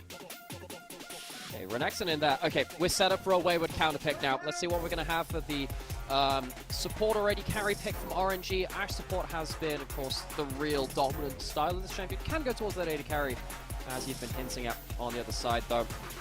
Indeed, if that's being covered over a classic for Ming, that would be changing things for this side of RNG. You need something that can tank a Blitz hook, which is the problem here. So you can't necessarily put that Ashe into that support. Alistair locked in. I think at the end of this, it will be. And now we're left with my favorite pick of the draft. It's the Luke Skywalker pick. Red 5 standing by, looking to see what you can counter pick with here for Wayward in the top lane. Oh, going to be the Jax coming on through. A lamppost locked in. Renekton versus Jax, a bit of an LPL classic up top. But I love that we've gone from Skarner versus Cassante, just straight up tanks, to bruisers, brawlers up in that top side. We could have a bit of a scrap there. I love the flex, though, into this Alistair for Ming, taking Ashe as the AD carry, but also kind of denying the Blitzcrank instead of being that kind of counter pick that you'd expect for Blitzcrank versus double ranged. Instead, you're against an Alistair. Blitzcrank doesn't like that matchup as much. No, doesn't like it necessarily, particularly when it comes to the team fights, because if you hook an Alistair into the team, your teammates hate you. What this does mean, though, is that maybe you lose out on the level 1. Alistair level 1 is not great, especially when you're against the Kalista Blitzcrank. They can burst you out because you don't have your tankiness at that point, and maybe that enables the Nidalee. So the Alistair maybe allows you to play team fights better, but we need to see RNG protect the Karthus early. Make sure the Nidalee doesn't get ahead of the game. We'll find out if they can get into that jungle. I mean, Karthus versus Nidalee. Whoever gets ahead, they're getting real far ahead. Like, this is a snowbally jungle matchup. The spears versus the space lasers. I mean, this is 2 games in a row where we're talking about orbital lasers at this point. One of them is actual lasers, and the other one was lackluster, to say the least, with our lethality from the previous game. But let's see how this one goes. RNG, a very different comp to the first game. Way on very much a carry pick. Let's see if he can make it work this time. The Diana didn't work last time. Maybe the Karthus can. Has been a pick with a lot of questions around it. One of the best things about this kind of drafting, as you've highlighted so wonderfully just before this, they're very different compositions, which means that you have to have very different practiced skill sets. You're not just allowed to one-trick things. You have to have variety. 碾碎他们。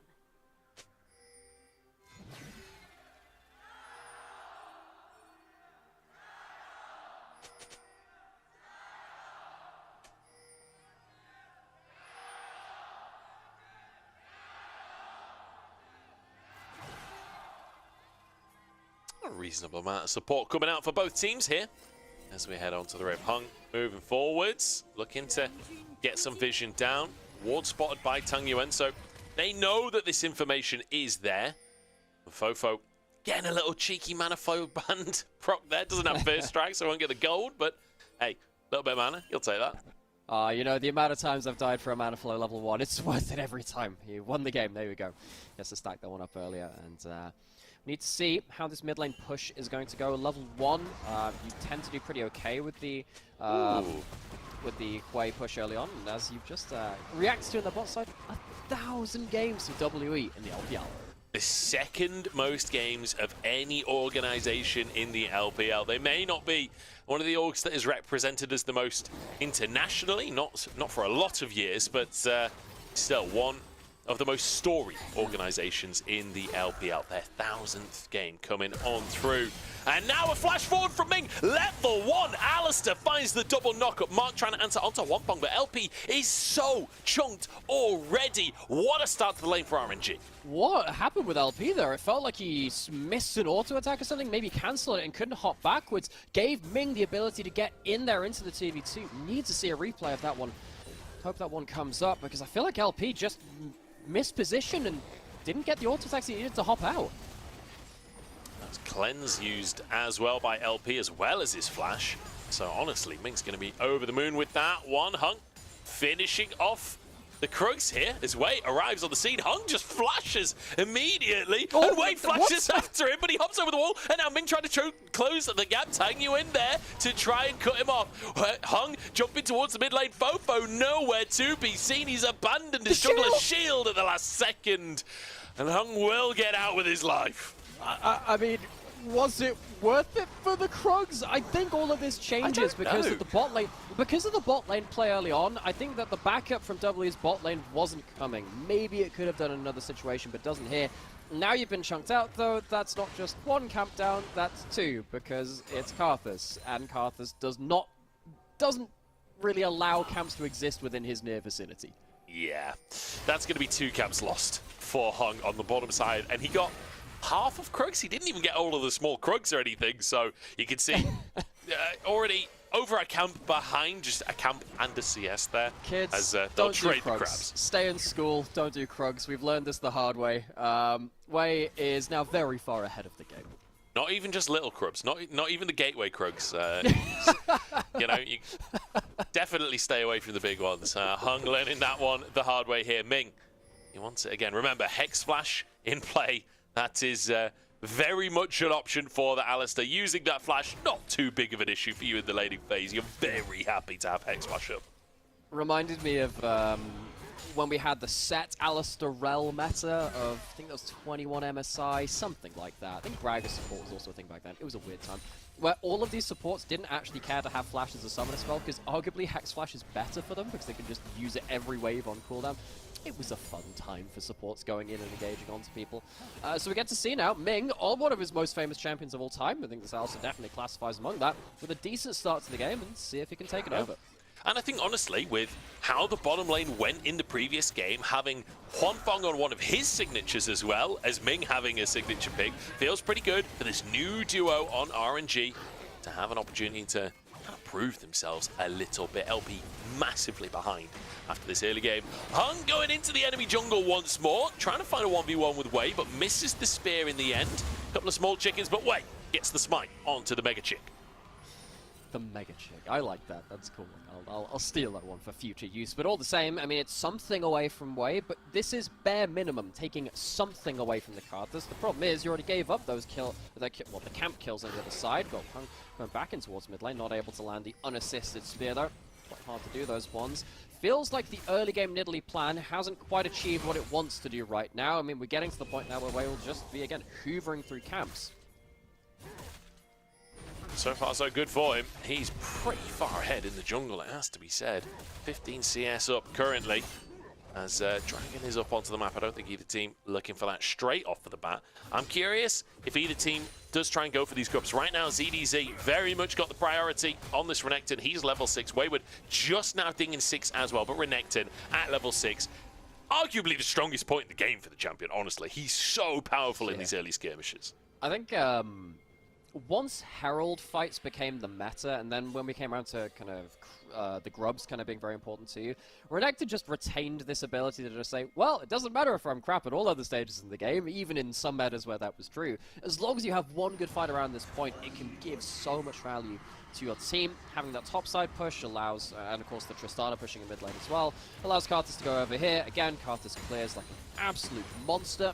Taking these in short order, whereas it feels like, you know, Nidalee is no slouch in clear speed on the other side. It's just, I mean, I think there are very few champions which clear on the speed of Karthus. Weirdly, Zyra is one of the few that does that right now. I think that was even hovered in one of the early drafts in Draft 1, but yeah, I mean, Wave very, very happily just getting access to everything he wants. Yeah, I mean, he's one of the few junglers as well where you can pretty much do all three grubs at the same time. Most junglers have to focus on one. It's like him, Brand, maybe Zyra in there as well, that can kind of just hit all of them at the same time. You can see he's basically 3 camps up at this point as Hung goes for the dragon. Wei has his whole jungle spawning. He's going to do his blue buff, his Gromp is up, his wolves are up, you can see the chickens are going to come up, the red is going to come up. Unless Hung goes for some kind of invade here, it's going to be Wei having a whale of a time. A way love a time. Yeah, that's very clever, Joe. I'm proud of you. You happy with that? I'm going to be honest. The wordplay today has been pretty forced. It's been a rough one. I enjoyed Whelp. Whelp was fun. That was okay. We worked with that one. Yeah, I did go tag you at his tag you gone, which yeah, that was a reach, but you know, like I wasn't going to mention it. First cast of the season. Yeah, there are some things where, like, just to draw the curtain back a little bit, sometimes you just don't mention something and just allow something to pass. You just say, this too shall pass, we'll move on. There are more things to mess up wording for in the future. As, I don't know, is there anything else you want to... Any other wording things you got on your mind, or are we done with that? No, that's all. I okay, agree. Cool. Order of business done, on to the next object of inquiry. Whelp is definitely the highlight wording-wise so far. I'm all aboard Whelp. As is Tanguin, carrying his little baby dragon for this game on the Tristana. Tristana very much been the main character of the series, I would say, with Fofo doing a lot in the first game. Fofo having his other comfort pick in the Hui. We'll see what Tanguin can do alongside this Karthus, because, you know, obviously we always talk about Tristana having AP junglers. Typically it's like the Maokai, the Ivan, these ones that kind of support the Tristana more directly, whereas Wei is carrying his own route. It is, and you know, particularly on this patch too, it really does feel like Karthus can just do... Well, let's be honest, Karthus for a while has been able to do some pretty despicable things to kind of carry games. It's just that with Blackfire Torch, it's so much easier to make that happen. As Wayward pulled out an ult, maybe expecting something more. Now kind of afraid of ZDZ, has Dominus still, could be a little bit in trouble there, but manages to blow the W at least from ZDZ. Wave's not on a good side on top side right now. No, he's certainly not. I wasn't sure if he just ulted to clear the wave to try and get a reset or something, or if that was just a misclick, I'm not sure. But either way, Wayward, very low health, very low mana, will go for that reset in the end. I think ZDZ will have an opportunity to just crash a wave if Wayward does end up going back to base. I think he's going to stick around in the end. Drake taken by WE. Next one, not up for another 2.5 minutes. This is RNG playing for the crab on the bottom side as Mark sort of trying to contest. Ming moves in, denies any vision. And Ming being able to do that is kind of important here from RNG, because you are against that Kalista Blitzcrank. Very dangerous if they get unlocked from their lane. They haven't really been able to do that so far. It's Ming with ult now, very able to just kind of walk around the map and be very hard to deal with for the side of WE. So RNG in kind of a bit of a reversed position from where they were in game number 1, where it felt like WE very disciplined. They kind of just stuck to their guns and played out the kind of like the whole map. It feels like RNG can do that very easily now with the Karthus and the Alistar playing for themselves. LP might get a little bit of that treatment that he got in the previous game as well. Oh, Hotbox dives on the slow. Is there flash available as is cleanse, but you're going nowhere. Whelp indeed. Taken down once again with WE making a similar mistake to game number 1, where they just lose track of where people are on resets in a fog of war. Hawkshot comes out from RNG after they get that kill onto LP to spot out some extra members. ZDZ is currently alone on the top side, but with Flash, ult, and probably the Slice and Dice as well, they're able to get out of there for free. So RNG, freebie kill for first blood, and nothing really lost for it. Easy done for them. Grub's now spawning. That'll be the next point of contention. Not really sure if we're going to contest this fully, though, with Mark roaming up first, and the resets coming through from RNG. Yeah, this should just be 3 grubs apiece. I like the roam from WE to make sure that they are getting these other 3 grubs, because Karthus can take them so efficiently. And like, you know, Ashe, Tristana, and Ekton, you're going to get some value out from those grubs as well. I think we've got to talk a little bit about these lane leads that are coming on through, though, because you mentioned earlier RNG very much can play this slow right now. I'll come back to the lane leads thing. Let's take a look at the kill.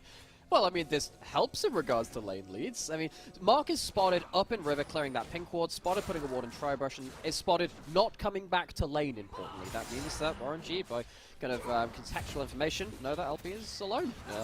Completely caught out on the wave. Full CC combo from Ming. Of course, we said that his Alistar, one of his more powerful champions across his very long career history. CDZ alone on top side on 1v2, needs to be a bit careful. Flash away from the spear. ZDZ's going to be okay on this one. Will he dodge the second spear? Yes! Hung not managing to find his mark on those ones. So ZDZ survives on the third one as well. Good sidestepping ZDZ. We like to see that. As now, well, once again, I think it stands for will anyone leave me in peace? He goes down once more. The answer is no. Munch, no, they will not leave him in peace. He's on the weak side of the map. Mark trying to get a roam off or resets on the Blitzcrank and multiple opportunities now, and has just left LP out to dry. I don't think it's necessarily an individual mistake coming through from LP. It's just WE leaving their AD carry in awkward positions without knowing where enemy team members would be. It's going to mean that on the bot side of the map they lose a dragon, even though they got that first one. It's another kill towards this bot side from RNG. It really feels like WE needs to be very careful of the gold they're giving over to Wei as well, who walks away with a kill, 2 Dark Seal stacks, and is very happy with that.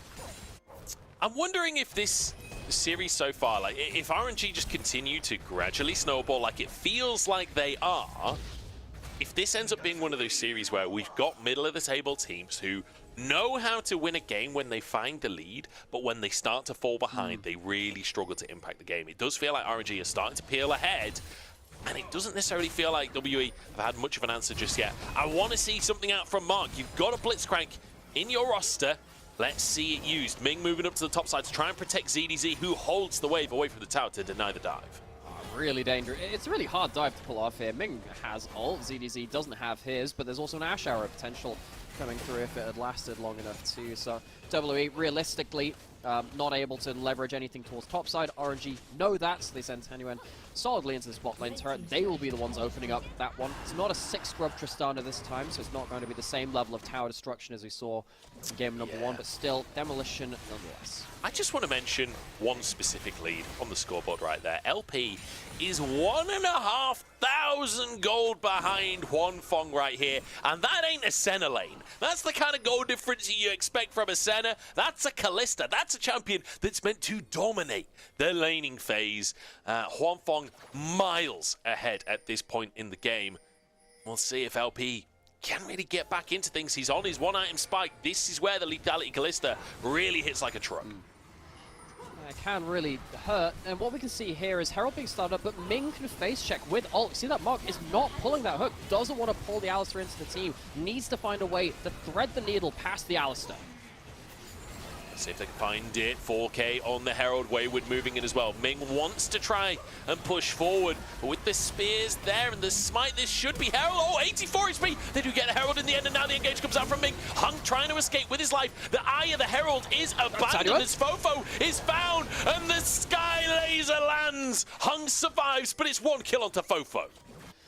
Tanuen showing off on the Tristana, gets a double jump from recharging the bomb off of a full charge. It's still going to be Herald over the side of Team WE. Hung managed to get a hold of that one before, of course, being forced out of the pit by that Tristana. RNG, though, better health bars. They can walk with that Tristana towards topside. You need to be very careful here to not walk up too far, just so I can get away with that one. Hung hopped in and then immediately realized he's got to hop out again. Yeah. That's not where you want to be. 4,000 gold lead as Tanuen will finish another tower in the side lane, really using this Tristana to maximum efficiency here for RNG. I mean, this is a dramatically different performance to game 1. I wonder if the Tristana is just a pick which LPL teams are going to use to play this style, where you have pushing early lanes, go out into side lanes later on, because it allows you so much ability in these mid-game fights, like, or I guess the end of early game, to do stuff like this. Ming, great edge of hitbox on the cube. in that team fight as well to, again, force W onto the tree. I think that W are very lucky to not lose less than 2 people. They only lost the 1, and they walk away with the objective. That could have gone so much worse. It really could have, but it didn't. Luckily for them. So descriptive, Joseph. Yeah, you know, if the shot had been on target, it would have been a goal. But you know, such is life. 4,000 goal lead for RNG as WE TPing down to the bottom side. It's Fofo on the scene. Tangyuan, potentially the target of a dive here, jumps away, will keep himself alive. Unfortunately, they didn't get the Eye of the Herald, so they can't really threaten this tower in any significant way. And Tangyuan with 2 items now with the Navori Flicker Blades has a really good ability to kind of jump or use a bomb and then quickly clear out a wave, hop back out as well if he needs to with the extra cooldown reduction. A lot of AD carry items have changed, folks. We're kind of going to be getting up to speed with that when you see this.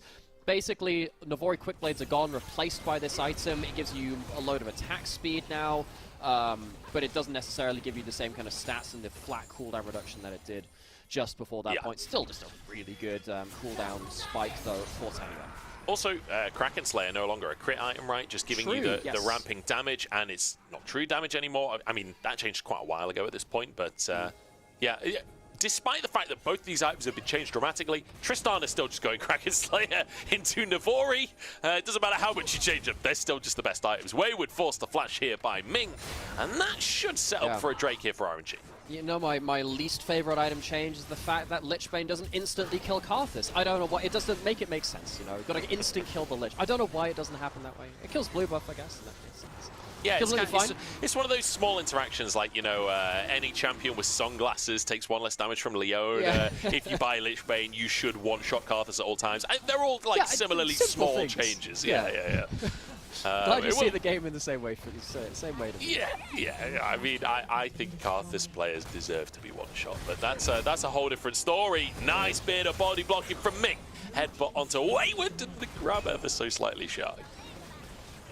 Ming on this Alistar. It's been a blast in the past. I love watching Ming's Alistar. He's had a good game so far. I know we've mentioned it a couple of times. Way was always an AP jungle player too. There's a couple of other comfort picks you can throw around there, but particularly just this Alistar from Ming. I remember watching it way back in the day, back in LPL, and he has impressed once again so far, doing a really good job of just hanging out just out of fog of war to be there on call when he's needed.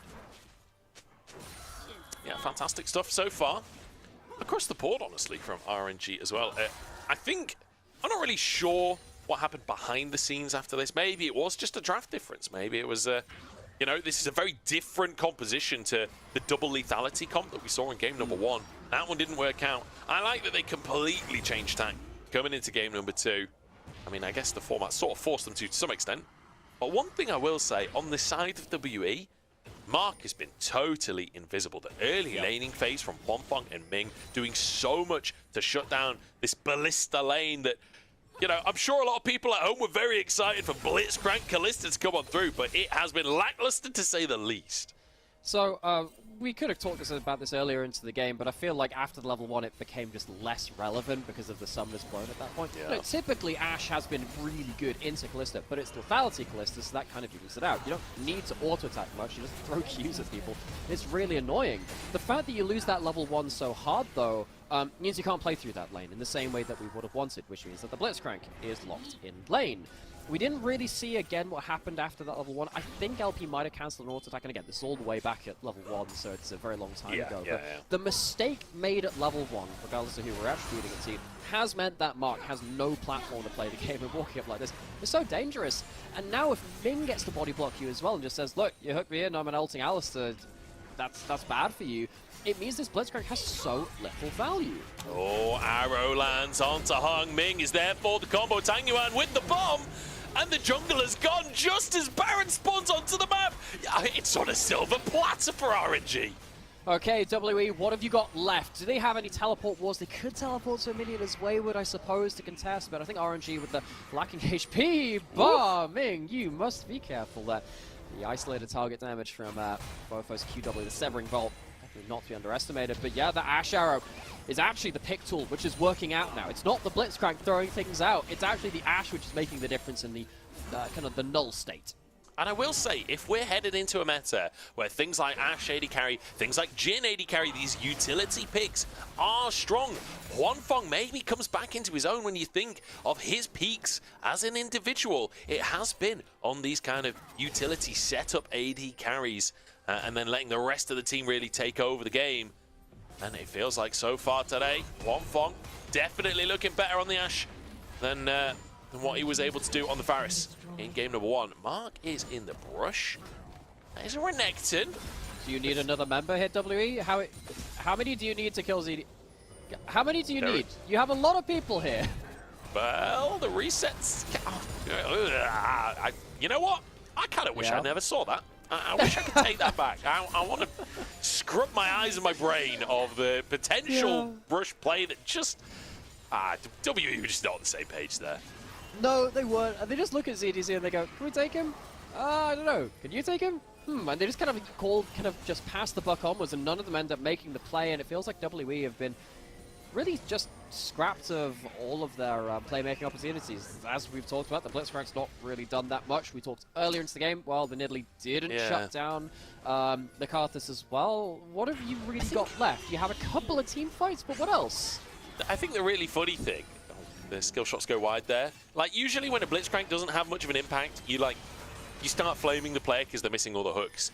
With Mark, honestly, I just want to see him throw some hooks. I feel like this has been a hookless Blitzcrank for most of the game. We've seen so few attempts to make a play from WE. That's a good point. I think the problem is Mark just has these premonitions in his mind. It's like he's drunk the juice which makes you worse from Dune and sees the golden road ahead. All he sees is just like the hook onto the Alistar, and things just go terribly for his team. So I think that's why he's kind of foreseeing in his mind, and he just doesn't want that to happen. In that case, it is worth not pulling the hook, but you need to be in a position to hit a hook at all, though, and that's a problem. I mean, there's really only 2 good targets as well. If you can get Huanfeng or Wei, fantastic. But, like, Renekton, you don't want him in there. Tristana's just going to buffer it. And then Alistar, I mean, it goes without saying. Baron started here by RNG. WE moving in. They've got vision here. TP comes across the board as well. Ming trying to set up for a play. LP going to get knocked up. Ming gets rid of the spell shield. ZDZ's low and dodges away from the hook. It finally comes out and it misses anyway. Arrow comes through, it's a swing and a miss, and WE, they look for that hook, they miss it all the same with the flash invested. They do stop the Baron, they get themselves an inroad onto inner turret. Can they even take the turret? Not even sure about that one. Would have loved to take that tower, not able to do so. I just want to see one player hit a skill shot. Any spear, any hook, any arrow. That's all I'm. I am to be fair, got League of Legends caster looking for one hit skill shot. Yeah. We saw the one arrow onto Hung, that was pretty good. But since then, the skill shots have been leaving something to be desired. Ming hunting and will deny the recalls from Fofo and Whelp as RNG move back in to gain control. That is just that is just such a wonderful coincidence of name tag and then the team tag as well. That's too good. I'll keep my eyes out for other ones, which are broadcast appropriate, as we said before. But we're getting to a point now where I think that RNG are in a little bit of risk of stalling out. They do have the Baron, of course, to play around. They don't have a soul point, though. That's kind of important. We saw that WE have taken now just that last dragon, which spawned out onto the board. And you have to start asking a couple of questions about, well, how do they force the pace of the game forward? Yes, they have very good scaling carries, and particularly that Karthus will start ruling the game as it goes later and later, but they still do need to find a winning place somewhere while they are ahead of the game, and not just allow WE to keep scaling and potentially allow something like a Miracle Pick to happen from the Blitzcrank, or even someone like the Hui at this point has 2 items. That's a lot of damage on the board. You can't disrespect that completely. No. And I mean, up in the top lane, that is the one advantage for WE in terms of just individual gold lead. You can see Wayward 500 gold ahead. Despite that, there's a bounty for CDC. I don't know how bounties work. It doesn't make it make sense. But yeah, Wayward, a potential avenue in, right? If he's left in the side lane, he can take towers very fast. We've all seen Jack's hard carry games. Wayward, a player very comfortable on the pick.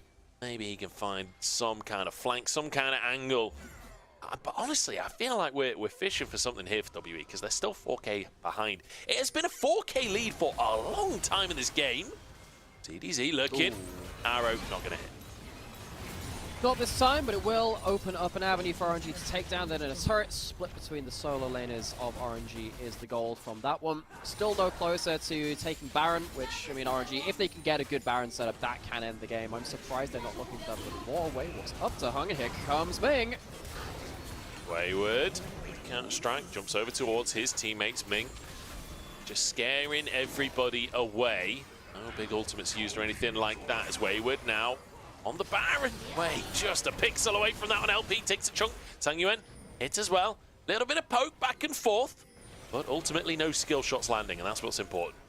Yeah, again, we're still on the search for the hit skill. I would say the search for the missing skill shot. We found that one. We now need to find the hit one.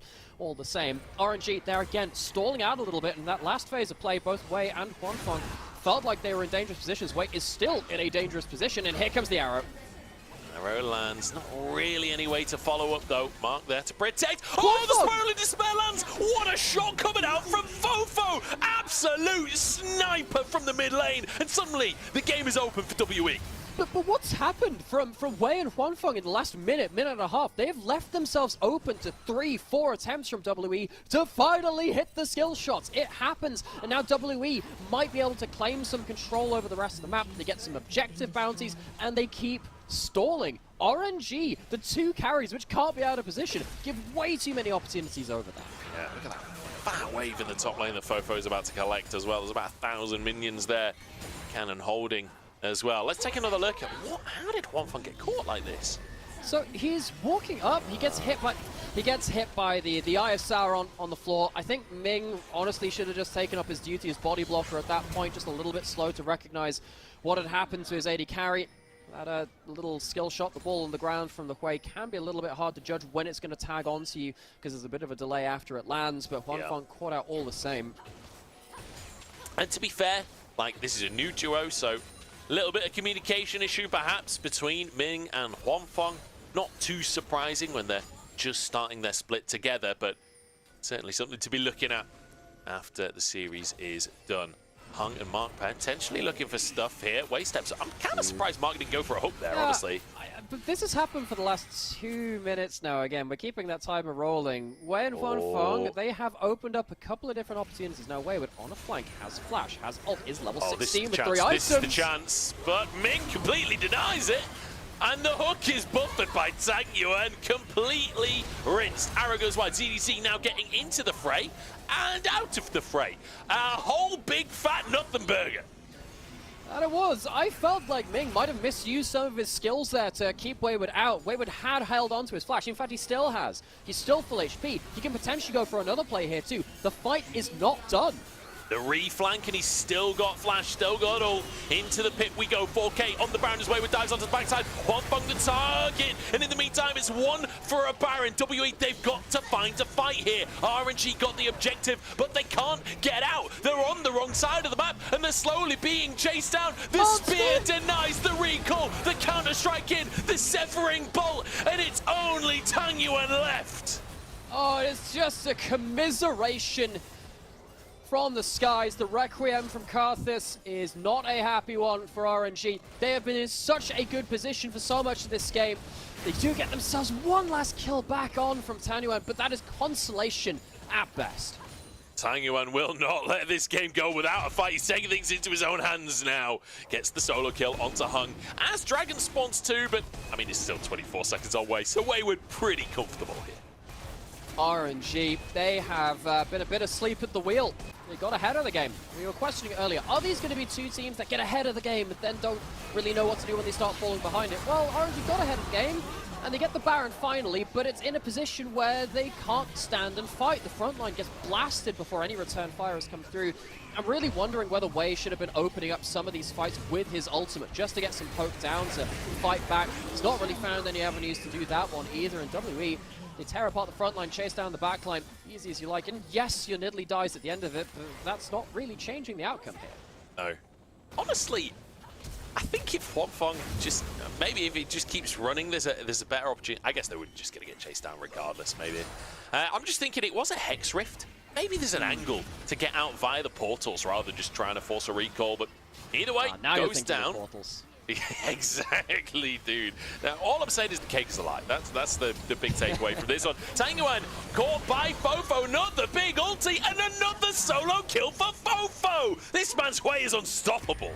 Tangyuan takes down the tower, but he dies in the process. Remember that he was the last remaining Baron buff from RNG's Baron take. It's completely gone now. It's been, at best, even, I think, in terms of the total gold earned, and that works out for WE. Remember, they were behind significant amounts of gold and map pressure for the grand majority of this game. They're pushing now into RNG's side of the map. They have Soul Point, and RNG, we were thinking this game could go to 3 games. It should have gone to 3 games, honestly, given the early game gold lead, but they haven't been able to close it out. WE claw their way back in, and they find themselves in a good position. I've got to say, it's all on Fofo here. Fofo is doing such an incredible job of finding these opportunities. The second Huanfeng or Tangyuan has misstepped, instantly Fofo punishes them. He's actually behind on gold after everything this game with the amount of towers and plates and whatnot going towards Tangyuan. He's still 1,000 gold behind. It ain't stopping him though.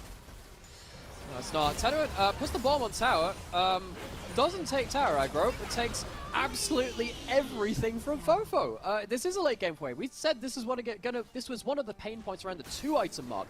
Hey, Wei does a lot of damage.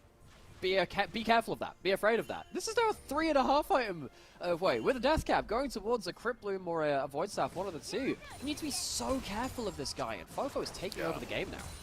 I mean, Tangyuan just really underestimated Fofo's damage there. I think wanting to get the tower and get out, and I mean, he got the tower. I think he just didn't expect to be 100-0 quite in the way. Fofo doing a really good job of using that claw to pull him before using the ultimate to guarantee that hit. Nicely done. He's done it. He's found the hook. That's it. It was the hookless Blitzcrank. We could make it like a children's story time out of this. The Blitzcrank that found his hook. It's a giant objective, you know, adventure book. He's finally found it. Not to spoil the ending, but he's found it. Yeah, we'll see if Mark can find his hook as well, or if it's just going to be Fofo's claws that land around the targets here. But now, I mean, RNG, they had pretty much everything going their way. They're now only 1,000 gold ahead, and I know that is still a gold lead for everyone at home, but if you've just been tuning in, they've been 4,000 gold ahead for basically the whole game, not been able to push that lead any further. And now it seems like it's slipping away from them. It's not like their composition falls off, though. They've still got a Karthus, they've got an Ashe, they've got a Tristana. Let's see what they can do when it comes to these objectives, because the Drake's coming up in 90 seconds.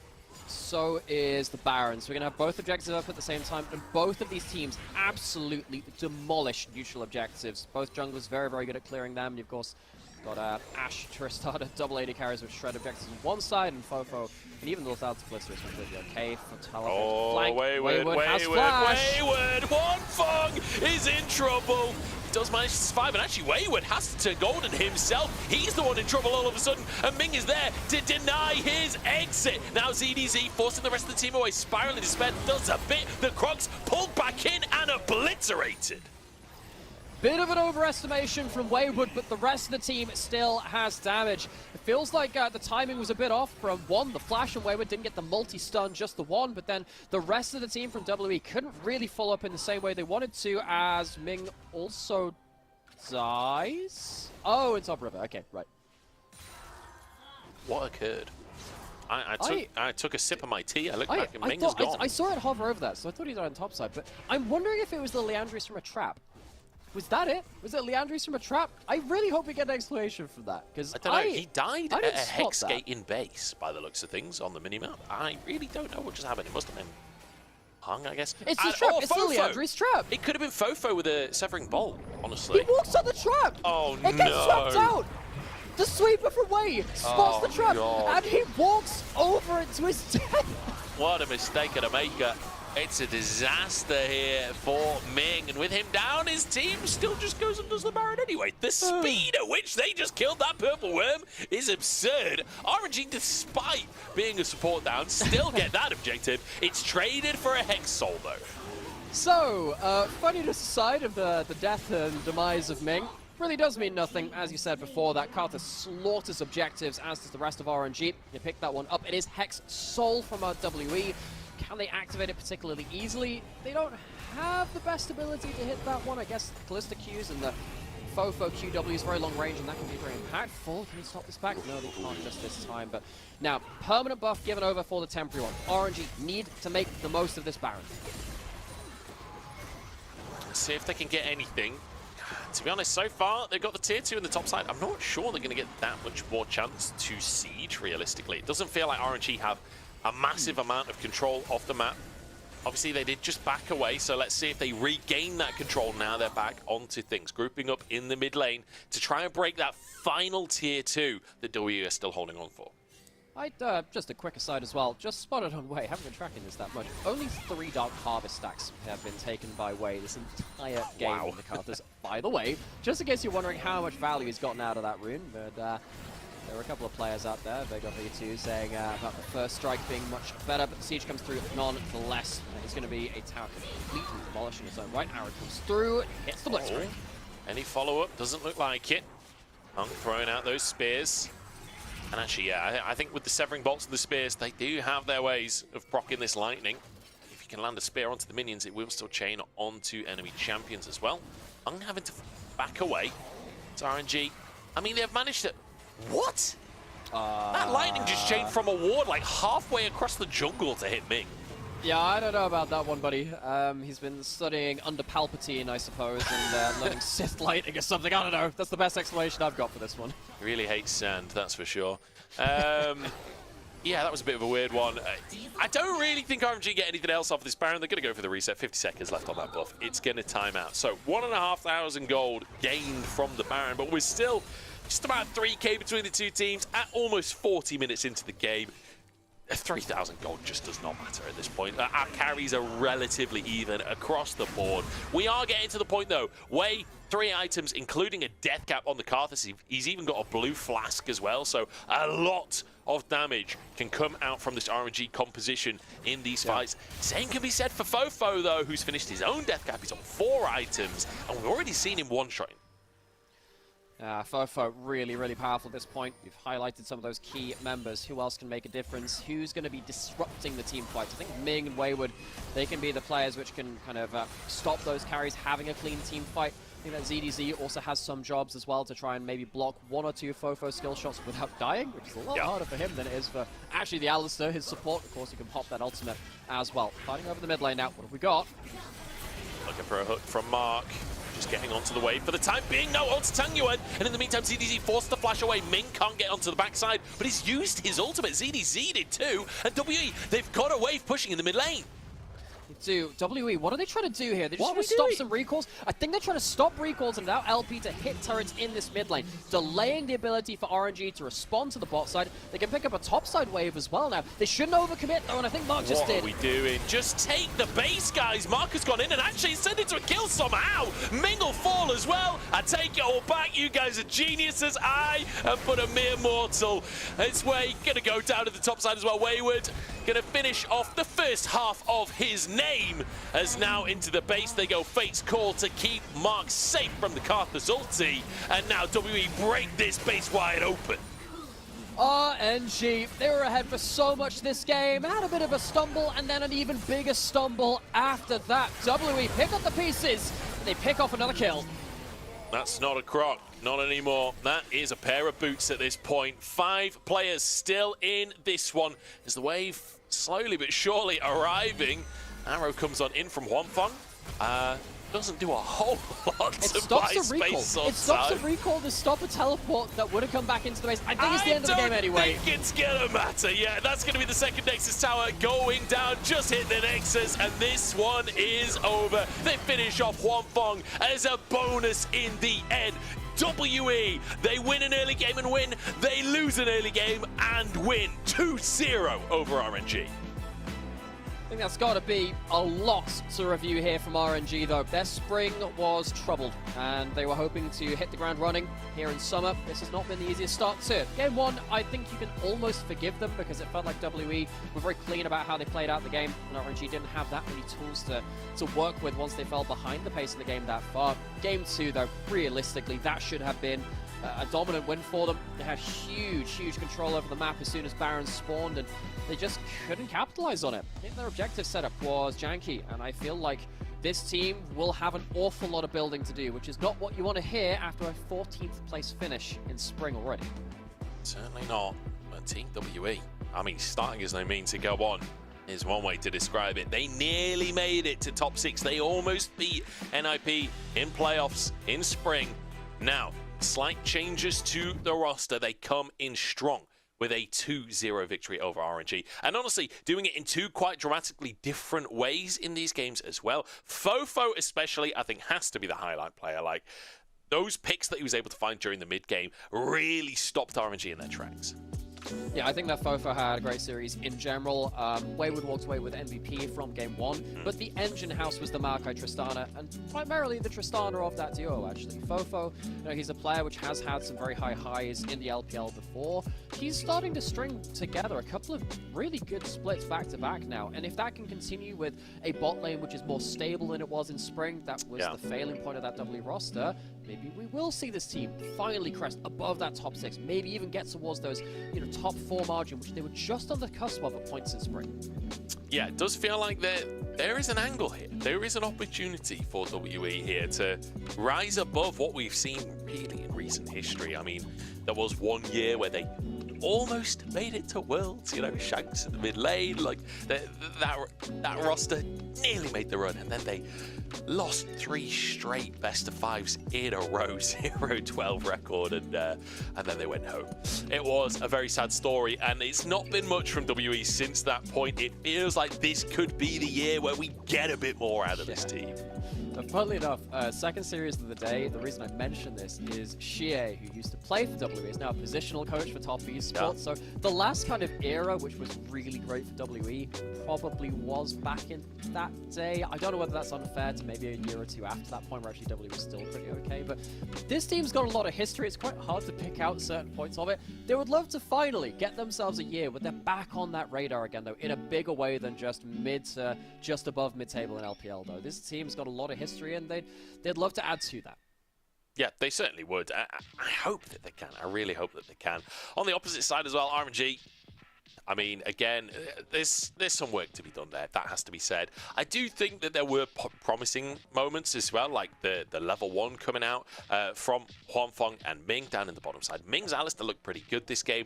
Little bit of coordination issues, like when Huanfeng got picked, maybe Ming could have blocked some of those skill shots.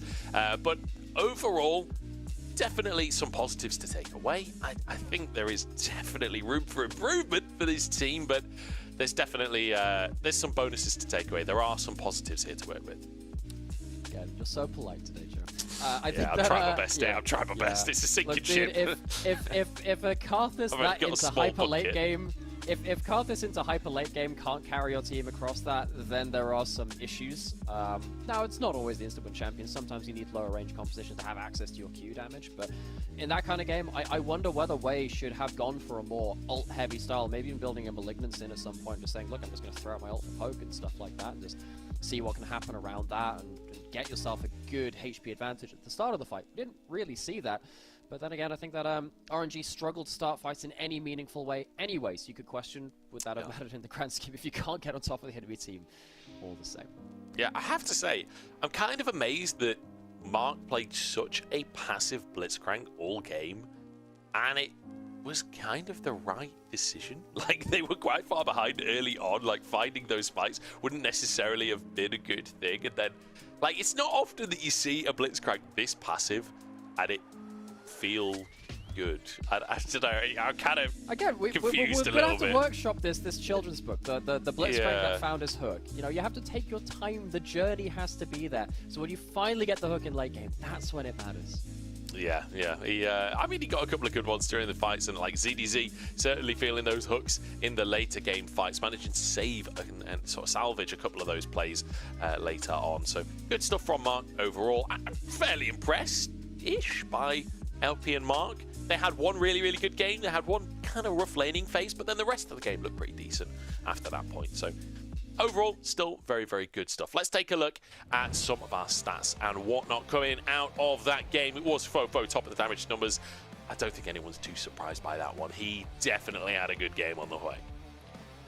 Yeah, Fofo really kind of held the door just about open, so WE could kind of stick a foot in it into that mid to late game. He kind of helped them hold on in terms of wave clear, in terms of poke and stuff like that too. On the other side, though, I think you can really kind of see just in the damage numbers of the front line from RNG, in terms of ZDZ particularly, how hard it was for them to start fights and to stick in fights. ZDZ had 7,000 damage across a 40-minute game. That's absurdly low. That is so low for an X, which we know likes to be brawling and to be involved in a lot of these fights. And you know, it felt like RNG just really struggled to find fights on their own terms. As we're seeing that, you know, the highlights of the early game, that's fine. Early game is fine. You don't have to have that same level of kind of team fight impact. And again, here they had some brief moments. But even in this fight, we said at this point, oh, WE, lucky to only lose one kill here. That felt like most of the game, actually, in terms of RNG's fights. They didn't have big, explosive fights where they could take multiple kills at once. They had to fight pretty hard just for singular ones. Yeah, they certainly did. I feel like a lot of these fights, we saw a lot of action for very few kills coming on through. That was very cinematic catch on to Hug that we saw Huanfeng find that arrow of Ming follow up with. But yeah, these fights got very messy very quickly, and WE sort of cleaning up RNG off the back of that pick. And then obviously we saw later on using the Karthus to try and steal another Baron away. RNG did do a good job of finding all of the Barons. I'm not sure WE got a single Baron this game, despite it being 40 minutes long. But in the end, these fights end up going the way of WE. This one ended up being a 1-for-1. Ming doing his best to block everyone. Then ZDZ gets caught. Mark finds that hook.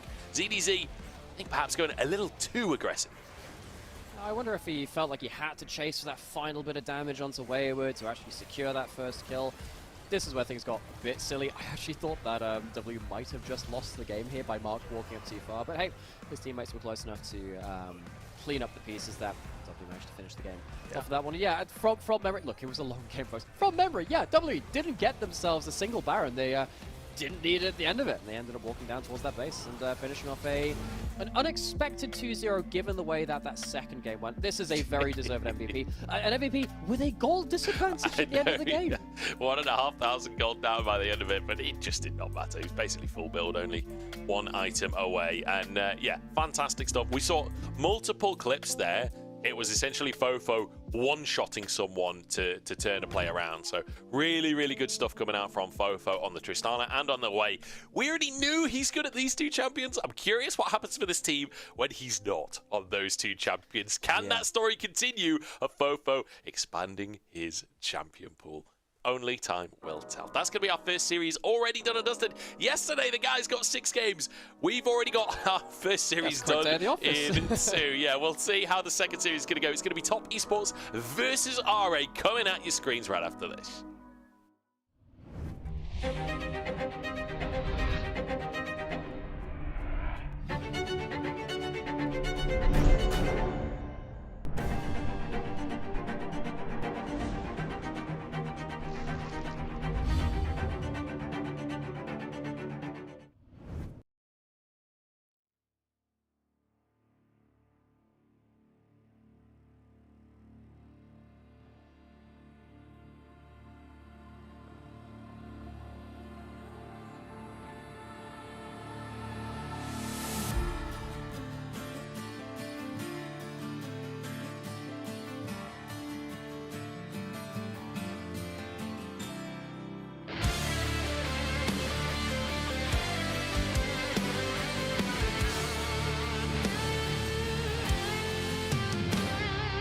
Awakened in ruins to the echoes of pain. These are the good, these are the good. Cold and empty, lifeless remains. These are the good, these are the good. Fields of the fallen, and blood washed in rain. This cannot be all that will be. So you have torn this world apart. You came for our suffering. So we'll bleed, cut us deep, find the death that you seek. But just remember,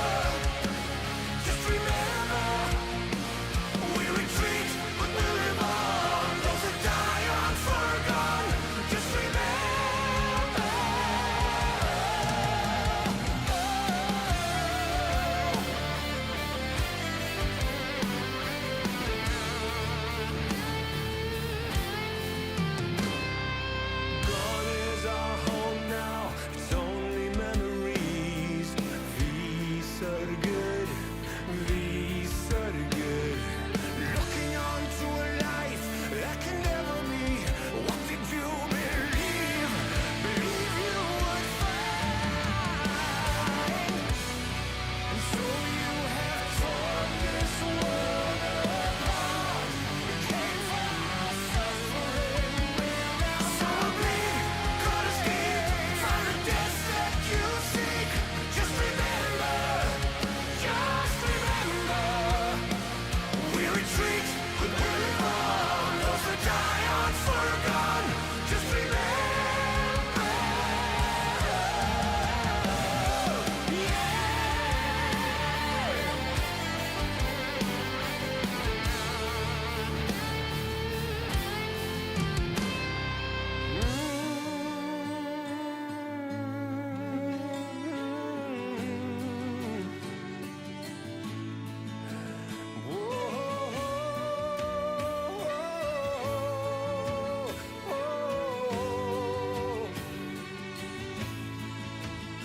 So we'll die and we'll fall here. We'll lie torn and broken.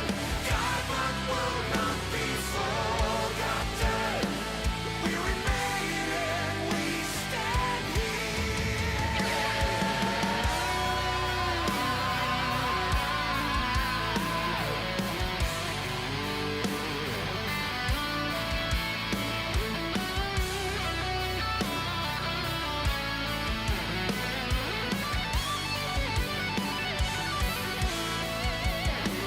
So we bleed, cut us deep, find the death that you seek.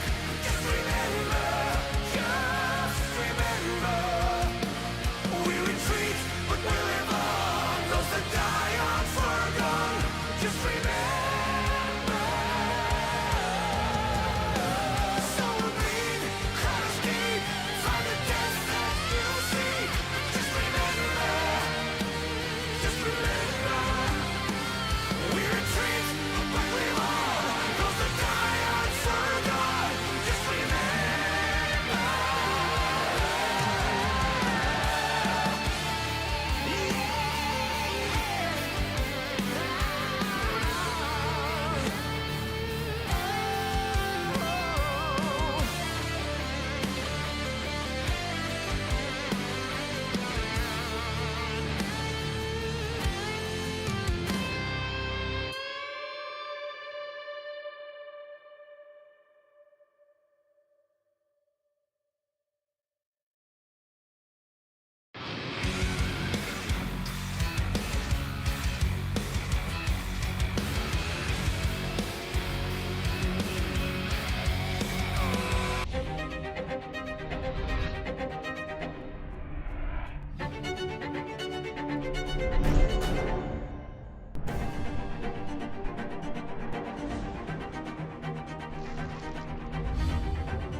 Welcome back, everybody, to the LPL. I'm Munch. I'm joined by Nymera. It's day number 2. It's Fearless Drafts. It's a brand new format, and we're headed into our fourth series. Sorry, I can't count. 4th series of the split so far. It's Top Esports up against RA. He can't count to 4. You heard it here first, but still. Look, we usually do best of 3. That's all I usually need to count to. Either way, we get ourselves a very different kind of game from the first series. I think that the first one was very much a benchmark one. This one, to me, screams uphill battle for Rare Atom. It's not one without hope, but Top Esports are still a team which has, of course, a lot of pedigree to them. Came in as a second-best team from LPL, and though they were humbled at MSI, they are still a very, very high pedigree team, and it feels like RA, with some player changes, will still need to step up to the plate very heavily. Yeah, I mean, that it goes without saying, doesn't it? But RA coming in, couple of changes, and honestly, I really like the changes that they've got coming in. Still, Xiaoshu up in that top side had a pretty good last split. Honestly, he's had some really, really good games on the Aatrox and on the Cassante. Xiao Hao, a jungler that a lot of people really love to watch. You've got Vikla and assuming the carry roles, and then Shui coming in over from Ultra Prime, who honestly I think was one of the highlight players for Ultra Prime. So honestly, I think some improvements for RA across the board.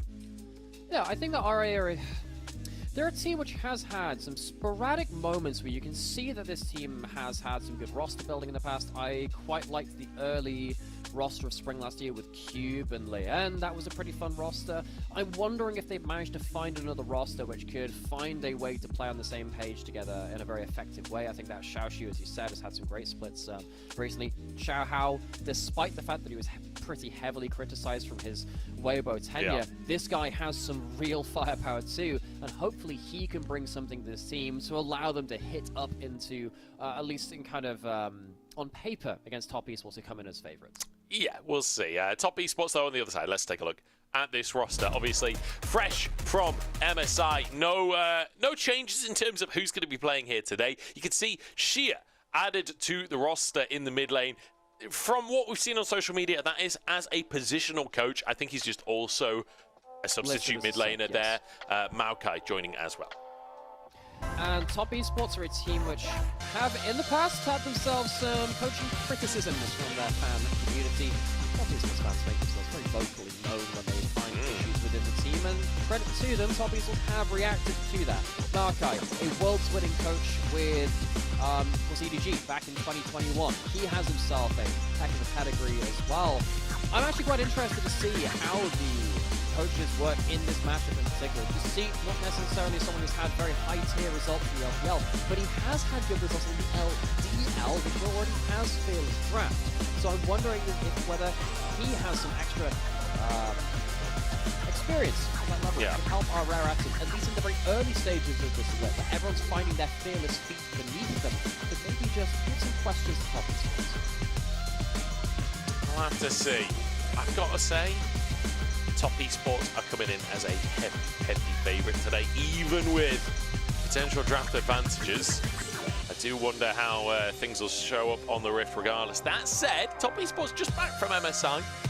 Perhaps having a bit of time off, maybe they'll be a little slow to adapt to the new patch. We'll have to wait and see. Only time will tell as the players come onto the stage. RA, though, I'm cautiously optimistic about the new roster. The problem that they've got is the group that they are in. Like LNG and Top Esports in this group, and then OMG as well. OMG, I think, a team that I'm not really expecting big things from this split. That's RA's opportunity, is to take games off of OMG, and I hope that they can. I hope they can prove themselves there. But against LNG and Top Esports, your odds of getting out of this group are pretty slim. It's funny you mention OMG because, of course, the other coach coming in from Top Esports as well, Despair, had a very long tenure on OMG during that kind of the fan favorite era.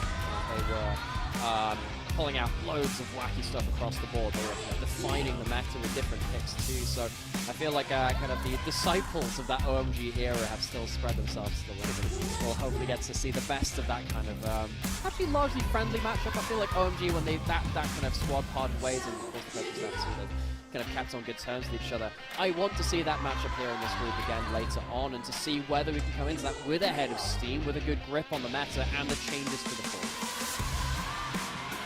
See Jagular Mako stepping out onto the stage, and you can hear the fans going crazy for each of these Top Esports players. They may not have won MSI, but still an exceptionally popular team. And I think people excited to see what summer looks like for this squad. This is the squad, you know, in terms of power rankings and whatnot, this is the squad that could potentially challenge BLG for that top spot.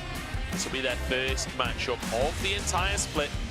We'll see how they enter the LPL. Obviously, no jet lag this time or anything like that from MSI. They, you know, just jumped. I mean, I don't really know what the distance is between Shanghai and, was it Chengdu?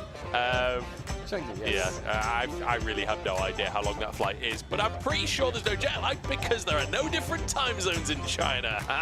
Checkmate. You and your infinite knowledge and wisdom, Joe. I see the story you're telling.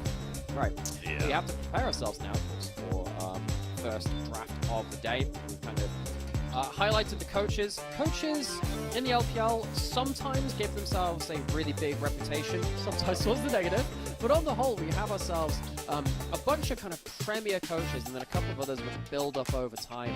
It feels like this split, right now, when we have the Fearless Draft before anyone else has gotten used to it as well, given what we've heard from player interviews, from coach interviews about how fearless drafting puts extra pressure on that position. This is the time to focus on them. And first games on stage for both of these teams respectively in this format.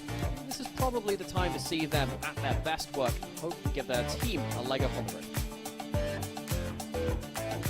Looking at Jway there on your screen, he's a player that honestly impressed me in the previous split.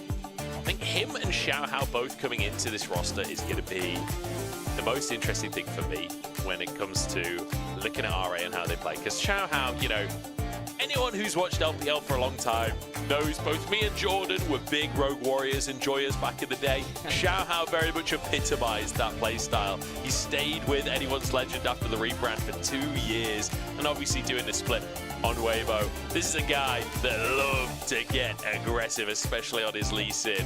A guy like Jway, if they can link up, they can make things happen. They can cause a bit of havoc around the map, and I really hope that's what we see. I think when you're coming into a match against a team like Top Esports, you're coming in as a big underdog, you've got to be proactive, you've got to throw something at them.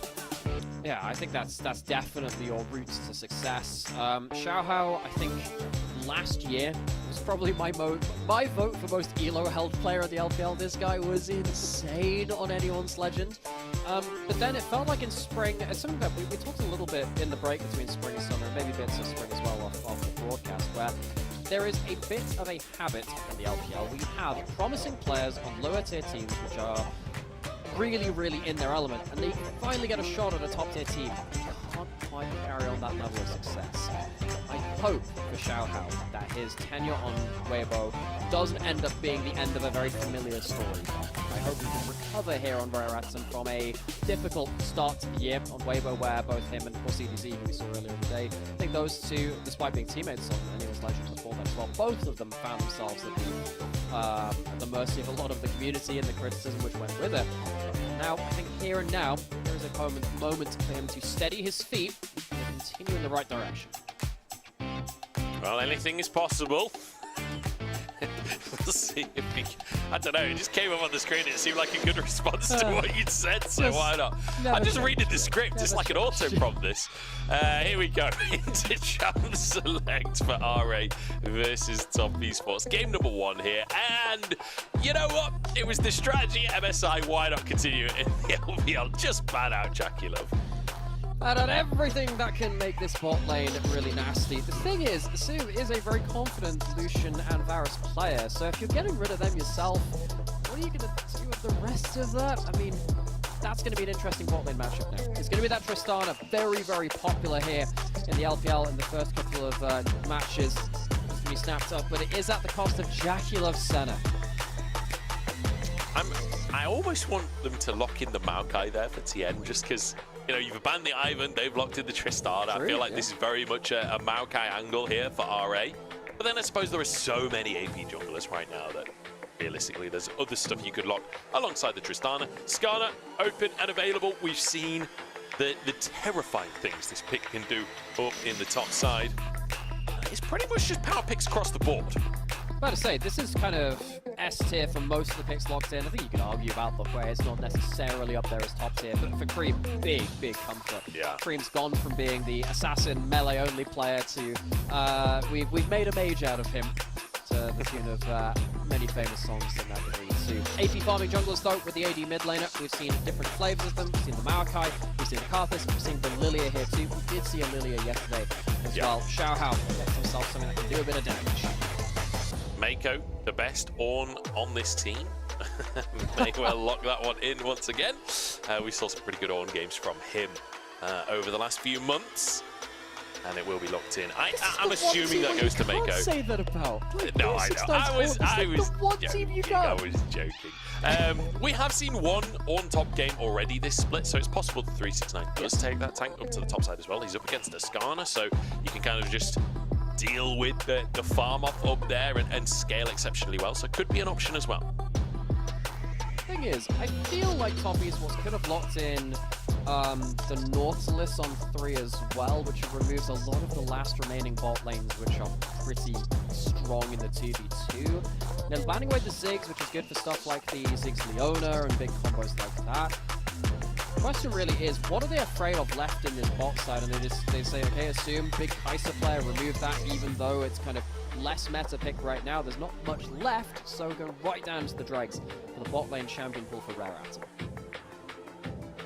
There are theoretically 7 AD carry bans here. If you include technically the TF could have gone into that AD carry role. Like that, on a blue moon, yes. Yeah, and the Ziggs as well. Like typically that's a bot laner these days, especially with the Tristan locked in already. You expect that to go to the bot lane. A lot of bans. Assume we'll see what he ends up going for in the end. STN aggressive as ever from the jungle. Zinzao locked in. That's a bit of a self-counter pick into Lilia though. Lilia loves playing Shinzo a lot of the time. I feel like might struggle against some of these other champions. You know, Korn can W through the sleep from Lilia at the time that fight. So their voice. Never mind that. Jungle matchup aside, we have a Kog'Maw locked in for Assume. Now, Top Esports are intimately familiar with Kog'Maw after being knocked out by G2's Kog'Maw at MSI. So thank you, Hansama, for that one. We really appreciate that here over the LPL. And apparently Rare Atom do, at least on a slightly less sarcastic note on that one too. Are we going for a Braum? Are we going for a heavy engage support? It does feel like you need just a little bit more engage here for Rare Atom. It'd be nice to have an extra front line stood in front of Kog'Maw too. Yeah, and Top Esports, you mentioned obviously their recent history with Kog'Maw. Jackilov also famously saying in an interview that he likes Kog'Maw because when you die, you still get to put damage out, and you know he always wants to maximize the damage you get out of the passive. Like I'm one of the best interviews ever, I think. Yeah, he knows how to die on Kog'Maw, that is for sure. We'll see if he knows how to kill Kog'Maw during this laning phase. 369 goes for a Mordekaiser up the top side. Alrighty, so Mordekaiser, I'm interested in what the full item build is going to be here. You assume it's going to be Leandries and the Riftmaker, one of those two kind of locked in, maybe even a duo amongst them. But I'm very interested to see if Mordekaiser can beat Skarner in the 1v1, how that changes how Rare Atom can approach their team fights. We have seen Skarner be just absolutely obnoxious as a frontline champion. Now, with the Ornn being able to delay some of the engage, with the Mordekaiser being able to take out one of the key pieces of the team as well from Rare Atom, the team fights are going to be very differently structured with this very last pick locked in. You know, you can't cleanse it, you can't QSS it. True. Assume it's on Kog'Maw, and there's a Mordekaiser. I don't think Assume is going to enjoy these team fights. I'm pretty sure it's going to be like a rocket belt flash all angle every single fight onto Assume here. 369. Let's see what he can pull off with the pick. I mean, there were so many AD carry bans. The Kog'Maw comes through and you're up against the Mordekaiser. I don't want to be in Assume's shoes. Like, that's terrible. I have to say, of the champions which can shred through tanks very quickly at, you know, 1-2 items, Kog'Maw is one of them. We'll see, based on item build and then, of course, the position in team fights as well, what options 369 will have on the Mordekaiser. It's not a pick that we've seen a huge amount of for a while. It was absolutely huge a couple of years ago, of course. It's, of course, 369 was playing very much strong stuff during that era. If he can be a good anti-tank champion and then also be a threat on the AD carry, Mordekaiser might have just cracked the code of this team fight. Let's see if he's cracked that code. We're heading into our second series of the day. It's RA versus Top Esports.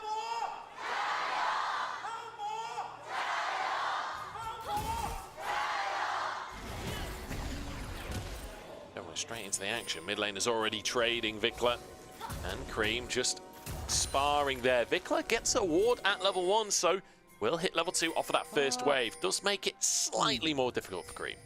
Are we going to get lane swap shenanigans? We have a teleport in Dwayne, by the way, and he doesn't have spellbook. This is just a teleport support without necessarily going for any kind of weird tech with that one. It's not like it's a Senna support either, AD carry for the side of Rare Atom, so he just has that extra global.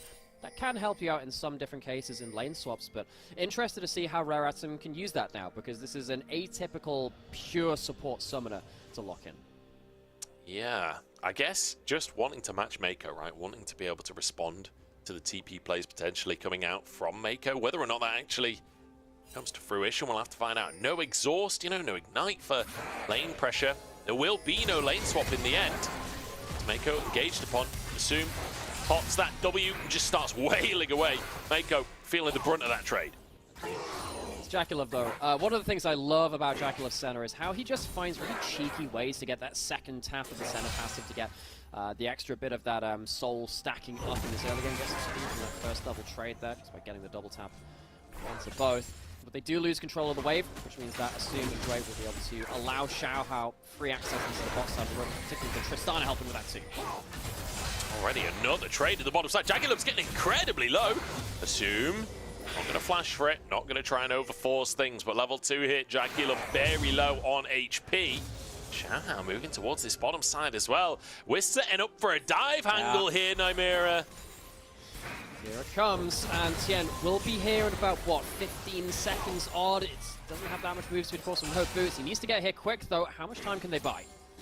Wave about to crash. 2 more minions to go. Assume pushes that one in, and they call it off.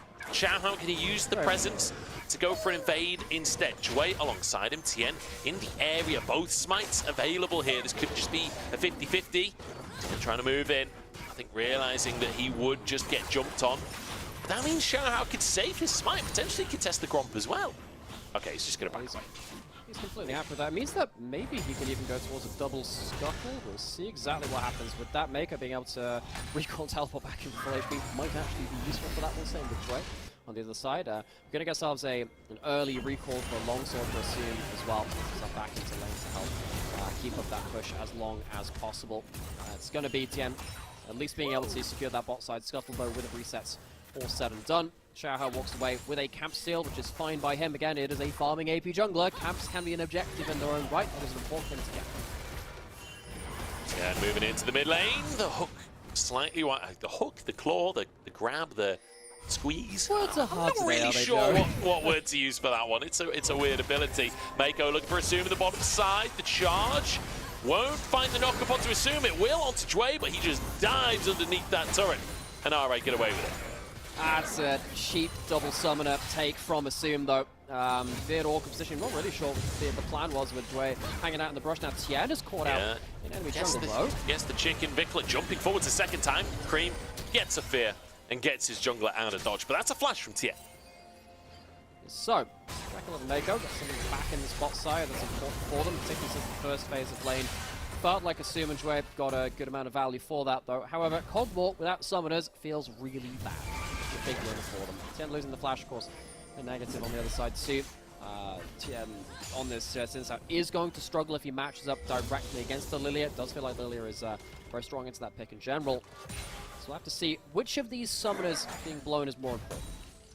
I will say, just worth mentioning, Mako is ahead of Assume in CS so far in this lane on the Ornn support. Mako, one of the better farmers out of our supports, and showing that in this game so far, finding himself an individual lead against the enemy AD carry. You don't see it too often.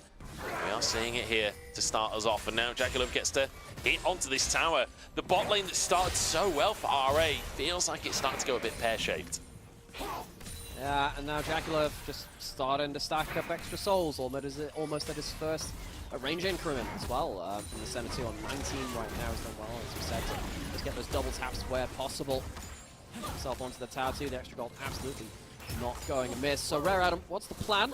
I feel like, yes, the Cogmore scales well, it will kill the front line pretty effectively, but you need to be able to position yourself well to do so. It's not going to be a free game for a Cogmore to just rail on the Ornn or the Mordekaiser, I think anything but that. What's their next approach to stop top esports from getting into a point where they can force fights before you get that Cogmore online? I suppose that is the question. Grub spawning onto the map as Tien is on the top side, does spot away the pink ward, but Xiaohao going to start these grubs off. Tien can't quite get in as Assume gets absolutely destroyed in a 1v1 by Mako. Let's get a bit of return damage down, but it's not really enough, is it? Mako does have TP. Tien managed to move in, deny that grub from Xiaohao, but now Jaculov stepped too far forward. That's both of his summoners. Jue could be the answer. As Mako got a solo kill in the bottom side of the map, and now Jue's going to go down as well. Taken out of the picture. Vikla trying to get damage onto Jaculov, trying to turn this fight. It's a 3v4, and Tien is still surviving. Finally goes down to Xiaoshu. Pulls in 369, but he's forced to flash, and 369's not letting him go anywhere. This fight was all top esports. And honestly, that fight was all 369 in terms of the damage. That Mordekaiser absolutely bonked Rare Adam. Feels like Rare Adam have already found themselves to have a short half-life in this game. That is a bad, bad loss to be giving up gold on top side too against top esports themselves. At least it was a 1-for-1 in bot side. Asim, I think, got the kill either with a tower shot or the passive. Either way, maybe we'll get a replay of that one. But it's still, overall, top esports accelerating the game in exactly the way they wanted to. Is this a solo kill? It's the solo kill. He just flashes for the knocker button in tower. Oh, you absolutely love to see it. I mean, he's denying CS by doing that, right? The way he was crashing underneath the tower, so I don't hate it. He had TP. I don't love giving gold to Cogmore. I appreciate the entertainment value. But in the fight around the Herald, we just see 369, you know, whack Rel, get the passive, you know, taking on to multiple people in the fight. There's multi-person queues across here as well. Flashes for a final kill after that point. 369 gets himself into a huge, huge situation here. Walks away 2-0-1, very closely towards his first item of the game. I feel like that's one of those fights as well where he gets a lot more value than you can obviously see, because he's got that would-be equalizer underneath everyone for a long time. There's a big group up fight. Like, he does a deceptive amount of damage. It's not necessarily as obvious as some of the champions, but he really can whittle away at people. Fantastic start here from top esports. Sometimes the skill of an artist is in subtlety. I'm glad that they didn't make... oh, could you imagine playing like a modern art skin where everything is really abstract and it's like... And this is a soup like pop art. half opened. Yeah. Well, technically, a half-open soup can would be post-modern art, my friend. Are you serious? I have no idea. Yeah, we'll never know. We're into the realms of like post-modern art at this point, I think. But yeah, some of the LPL games we've seen in our first 2 days definitely could be described as modern art, with some pretty wacky stuff going on yesterday. We've had relatively straightforward games so far today. The LPL only described as evocative and thought-provoking. Definitely not bad for your We're like banana taped to a wall with that kind of art. Yeah, it's we've had some games. We've definitely had some games of League of Legends. Top esports, though, bringing some serious gameplay here. 2,000 gold up at 9 minutes. They're getting a Drake for themselves. They got 2 of those first 3 grubs as well. And in fact, that third grub's still there in the pit. It is, which means that the second respawn won't come through. I guess top esports wanting to kind of abandon the last take of that to gain time towards bot side to get the neutral objective stacked into the dragons. That works out fine for them. Yeah. I think against Tristana as well. Like, if the grubs just don't be a part of the game, that's kind of okay. You have read my mind. Exactly the next thing I was going to say, which is, yeah, I mean, deny it for Tristana. If you're delaying the second spawn because the third one doesn't fall, it means you're stopping any kind of chance of Rare Atom getting good demolition value out of Vikla through grubs alone in that sense, which I think top esports is very happy with. And on top of all of that, like, top esports, look at TN CS. He's ahead of Xiaohao in CS. That's a Lilia. Lilia's meant to be the farming jungler. That's kind of what she does. She went into enemy jungle early on and stole camps as well. He's recovered that. Yeah, managing to get himself ahead. Cream's ahead in CS. Mako's still actually ahead in CS over Assume down at the bottom side. It's all looking pretty hunky-dory for top esports. I mean, look. We were expecting things to look good for top esports coming in. Like, this is a very one-sided matchup on paper. The question for me is, like, what do RRA look like throughout the rest of this game and series? What do they do to bring it to top esports? I mean, I'm wondering how this Cogmore will get online and how quickly that can happen. I think with a lot of gold onto 369, as you said, Mako, kind of like farming like an AD carry actually on the Ornn. That's going to be a bit problematic because his primary targets are ahead of the game as compared to where he is right now. You know, there was actually a point where there was, due to a bug when Ornn was on release, you could actually get Double Blade of the Ruin King activated on him, and he could kind of be an AD carry. That was a terrible time to figure out that when you're laning against him, by the way. Yeah. Mako, reliving a little bit of that heyday of weirdly AD carry Ornn. I guess so. I guess so. He's doing all right so far as 369 pulls Xiaoshu into the death realm, and he looks for the 1v1. The rest of the gang is there when they come out, but can he finish off the kill first? Stunned up, locked up, put to sleep. The shield does naught. And RA find their pick onto 369. Oh, that started so well for 369. I think he ended up cancelling out the CC with his own ultimate going into the Death Realm at the same time. Very nearly walks away with that kill, but sadly didn't have the flash to follow up. I think maybe he could have just backed off and been saved. So an overestimation, very, very close to getting a kill on the 1v3 all the same. Nice try, but not quite enough to find it. In the meantime, though, Top Esports are taking place Oh, everywhere on the Vikla. map. Cream just sort of survives as Vikla maybe went a little too deep. You know, last split in spring, Vikla was really, really key to Rare Atom's wins on the Tristana late into the split. I remember the last couple of their series in spring, his Tristana was absolutely monstrous, but just can't quite get those same openings here against Cream, who's come into a realm of his own, at least within the LPL. I think MSI had some up and down games, but still, his caliber within the region.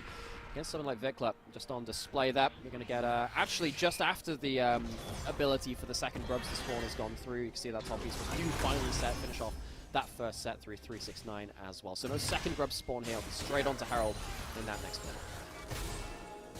And I think, you know, Cream domestically having some pretty great performances over the course of this year. Like, yeah, he wasn't the best mid laner in the world when it came to going up against Trophy, but like, nah, that's Trophy, man. Like, yeah, it's not really when you go to MSI and you have to play against the very best in the world, I'm not saying that it's okay that, like, Cream is going to have to improve over time, but he's still a very young player. He's still very near the start of his career. And I think the fact that he's second place in the LPL, the fact that he did so much on that OMG roster, I think we can allow him his first international not being the absolute best tournament you've ever seen. Oh yeah, plenty of players are beyond that point. Top Esports, of course, this roster. A bit of a damage check. No, a lot of rosters will try and put against singular rookies they think they can build up and then put veterans around them. Top Esports is a massive example of that. Cream, you know, he's not a straight rookie. He has been around for a few years, but I guess in the LPL scheme of things and his, you know, his age as well, he's the player surrounded by some of the most tenured and successful players in their roles worldwide. You have so many international champions on the roster around him. Top Esports would love to grow into something truly, truly formidable beyond this point as well. Rare Atom on the other side of it. That's why, in a lot of ways, we have to phrase conversations like this. Like, it is an uphill battle. The level of the names is very, very high. They're not going to be here in time to contest around that Herald. There'll be another neutral objective. That's a teleport from Xiaoshu. Certainly is. Herald taken, and Mako gonna drop the Orn Horn to try and protect Cream, and he does find the knock-up long range. Oh! It's not gonna stop Xiaoshu, pulling them in the pincers. Grab Cream by the head and pull him back. Now Herald into the mid lane. Instead, it's gonna be a trade of towers top in for the mid lane. That is really disgusting how far they can find that engage range.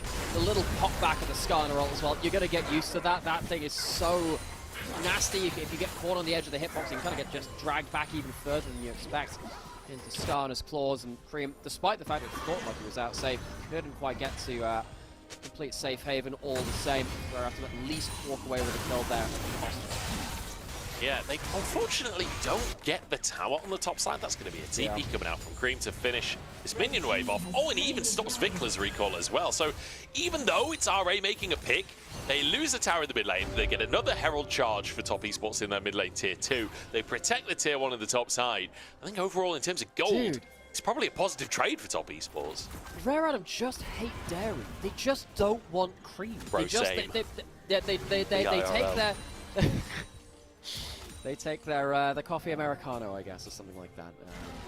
Dairy business involved. They really wanted to force down there, but they can't quite end up mixing the two. I don't know. I'm forcing it a little too hard there, folks. I actually really like lattes. I am a cream, well, not a cream enjoyer. I'm a dairy enjoyer. In this case, he gets himself back. Wave towards top side, even though there was a big investment from Rare Atom. Certainly was. And, yeah, I'm a latte enjoyer myself. I do love a bit of cheeky little bit of oat milk every now and then. You know how it be. TP comes out on the top side. Jue getting a bit of value. The support TP will protect the tower for that one wave. Will he now die for the trouble is the question. Jackie Love pulling the wave in towards the Tribrush. So the top esports minion wave arrives a little sooner. Xiaohao is here as well, but I don't think even with 3 you can survive this one. Root lands after the flash. As Cream in a 1v1, Vikla just tried to force things, but Cream, I'm pretty sure he just wins that 1v1 anyway, to be honest, even without everything else. And that's going to be the tower going down. Great separation from top esports, forces Rare Atom in a kind of a multi-part play to leave one of their members out to dry. Just so happens to be Vikla in this case. Trey loses his flash and he can't teleport his teammate out of danger in that one. Sadly, the Summoner Spell doesn't work like that. Well, the same Cream, he gets himself, after a moment of kind of having pressure put onto him, gets himself into a very good position in that top side of the map, gets himself a lot of resources in that phase of play. He's now 1,000 gold up. Tristana, not famously a champion that does well from behind, wants to be ahead of the game. And the fact that you're down 1,000 gold individually, you said this in that last play, Cream probably already won that play individually in a 1v1. Now it will even happen to an even greater degree with the extra gold. Good stuff by top esports, and I mean, it's nice to see them come back from MSI. Quite often, fresh off an international tournament, we do see teams sort of slouch on their way in, and you know, realistically playing a similar composition to what they were playing at the international tournament. But I like that we're still seeing a bit of flexibility there. The Mordekaiser are coming out for 369. They clearly haven't taken a massive break or anything like that. They're somewhat in tune with this patch. 369 already going towards finishing breakup in these team competitions. Isn't here right now. We have to teleport into the play. It does have Leandri's Rylai's, which is a disgusting combo for Mordekaiser. Has been for most of his reworked existence. Of course, man, do you remember old Mordekaiser? That was, well, I'd have to specify which kind, I suppose. Yeah, the Dragon Pet was fun as heck. There was the weird 80 carry Mordekaiser thing in Season 5. Yeah. I'm not a fan of that. I was never a fan of that one. I have to say, most people weren't. That's why it was swiftly changed. All the same, with this group, the Leandri's more realized if you ever get on top of a target, you get them in the ult. We just don't get to get away from you at this point. You don't have enough movement speed built up because you're going to slow too much. And I think at this point, yeah, 369 can take whoever he wants into the left arm, and he'll probably deal with them handily. Yeah, I've got to say, I'm a true OG Mordekaiser enjoyer, you know, when the ult was just kind of the dot that you'd put on, he was a little sort of AoE in front here and that, like that. Yeah. Those were the days. That was the you had like that little spinny thing that you could put on a minion. I mean, I'm not saying the kit was good. The scrap shieldy thing. Yeah. I enjoyed that. I was a big enjoyer of that. Top esports gonna finish off this tower in the bottom side. Xiao Shu gonna get an ult onto Tien, but I don't think he's getting out of this one alive. And my goodness, top esports not feeling merciful today, it seems. RA coming in, the underdog in the group, and top esports make them know that they're the underdog. And now you have Coldmore with no flash, so next time it comes to Xiaohao. Oh, good lord! They're just destroyed! Shui even walks near and he loses his life for it. I mean, top esports, they're merciless. Yeah, I mean, I know that Lily is meant to be like the dream deer of some kind. You don't have to put them to sleep like that. That's just cruel. You can't show that one on the broadcast. That was unceremonious to say the least. What came from one pick and some Summoner's Blow leads into a full kill and inhibitor exposed. It's only just ticked on to 20 minutes. Feels like the pace of games today has been pretty high. Well, we had the one late game, which we had in the first series, but it feels like a lot of our games have been really nasty on that level. And 9 just wanting to flex the muscles a little bit around the corner. With a scorpion, a deer, and a weird void dog, it does feel a little bit like we're in the back room of a vet. As you say. What vets are you going to sleep. Look, the surgery would have been too expensive, so we're just gonna nip it in the bud, lads. Yeah, I mean, this is just brutal. Good ult coming out from Xiaohao. Hits all. It's 3 of them, but it needed to be. Look, Dwayne just happens to walk near. Cream chunks the crap out of him. And this is the problem now. You're behind way too much gold at this point in the game. The second items are rolling through from top esports on a really good timestamp there. They're ahead 9,000 gold at 21 minutes. That is absolutely absurd at this point. I feel like we've had games, even earlier today, where the gold is not indicative of the power in the game. When it is this large, this early into the game, of course it is.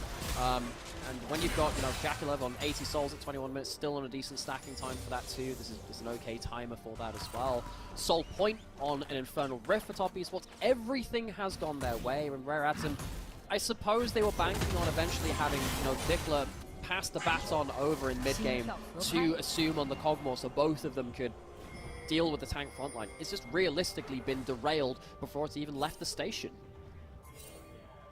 And one thing I will say, like, it's really good to see this, like, clean macro coming out from Top Esports when his... Oh, Mako does just about get away with his life. I'm going to be honest, I didn't expect quite that much damage to come on through, and it looks like RA really want to capitalize. Creek, nice sidestep on the swirl seat.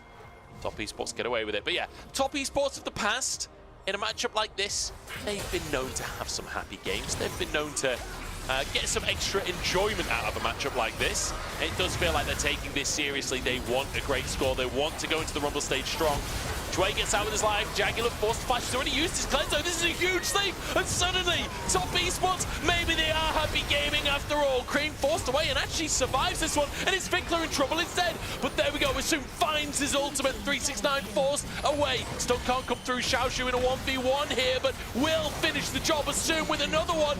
And that's Baron for RA. We were just having this whole talk about, wow, incredible gold lead, objectives, everything going their way, and Top Esports somehow find a way, traveling through the wall as well.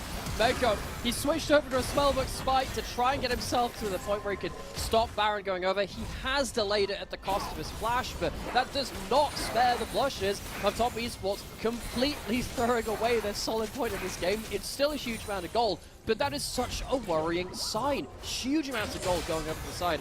And assume after this, the big part of this is the fact that Ornn has been chunked out so heavily and is not back in time for Top Esports looking for engage. They commit to a 4v5. In fact, it's even a 3v5. You don't even have 369 there. Huge judgment error for Top Esports engaging without two of their big members in these fights. I mean, it does feel very Top Esports, doesn't it? Like, just as we're talking about how seriously they're taking this one, they immediately start a 3v5, all die, and almost give away Baron. Mako, luckily, like you say, Spellbook Smite, enough of a threat to force RA to contest him. He gets away with his life and stops the Baron from happening. Top Esports still very much in control. It's still a 7,000-8,000 gold lead despite that massive play. Like, you can have a near ace at 24 minutes in the game and still be 8,000 gold ahead. It really says a lot about the state of this game. There have been a lot of tools added into the game of League of Legends to make sure you can have some comeback possibility. Barons was started up, Top Esports taking down low. What are we looking for here? Chway trying to get in, Xiaohouse in the pit, but is smited by Mako in the end. Knockups galore, Top Esports kiting back. It's going to be Xiaoshu on the backline trying to finish things off. Assume gets one, but that's all he'll find. And Xiaoshu can't do the same. The Scorpion taken out of the picture. And it's Top Esports with 16 kills on the board and TPing into the enemy base. All right, just a blip on the radar. This should realistically be the death push now from Top Esports. See, they went towards a bit of a flip on the Baron. It felt like actually Rare Atom had a chance to get into the pit, but they still managed to secure it. They still managed to get the fight afterwards in a way which they couldn't in the, you know, the 3v5 before that point. Turns out when actually everyone's there, it's not an even fight at all. Go back into the replay of that. As you said, it gets a little bit dicey because Xiaoho actually managed to get some CC in the middle of this. He gets in range just about for a potential Spike's Mako. With the Silver Spike, which actually ends up playing that all the same. Definitely out having those two doubled up all the same. Top Esports walking away with the fight and the back. Yeah, you called it that Assume could win the 1v1 against the Mordekaiser in the Death Realm, but then Assume dies to the Leandries after he comes out of the Death Realm. So we'll call that a 1-for-1. We'll call that a tie between 369 and Assume on that one. I will say, this Cogmore, 5 kills at this point. He's actually ahead of gold on Jackula. Maybe Top Esports do go for any more silly fights like earlier on. Could be an angle for Assume to carry.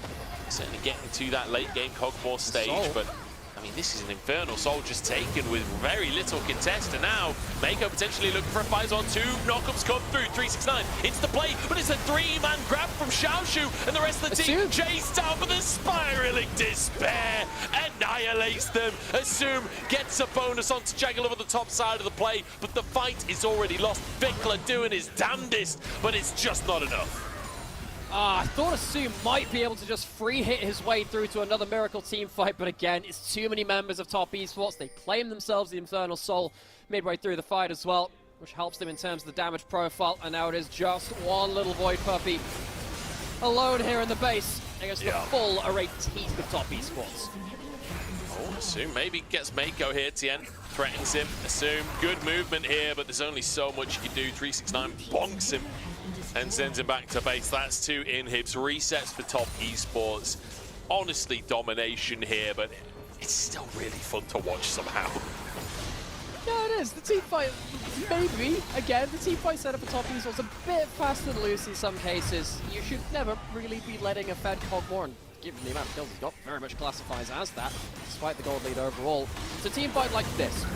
He gets himself in the pocket. People are stood in front of him, keeping enemies away from him. He can fire over a wall and get himself into a really good position. He's firing onto a lot of the front line here, but he manages to get onto Jacula, get right at that, into the back line as well, somehow, some way.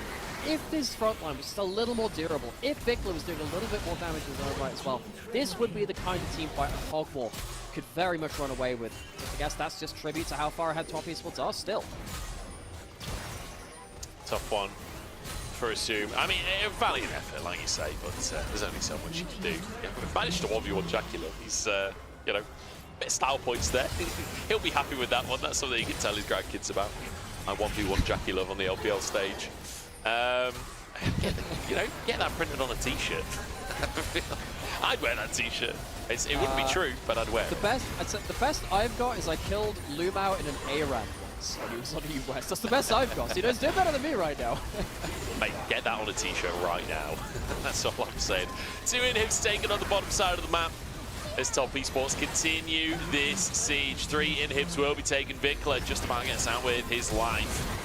369 trying his damnedest to sway, forces an engage, and Assume taken into the death throne. Can he survive 369? The Q goes wide from 369. It doesn't matter, the passive kills it by itself.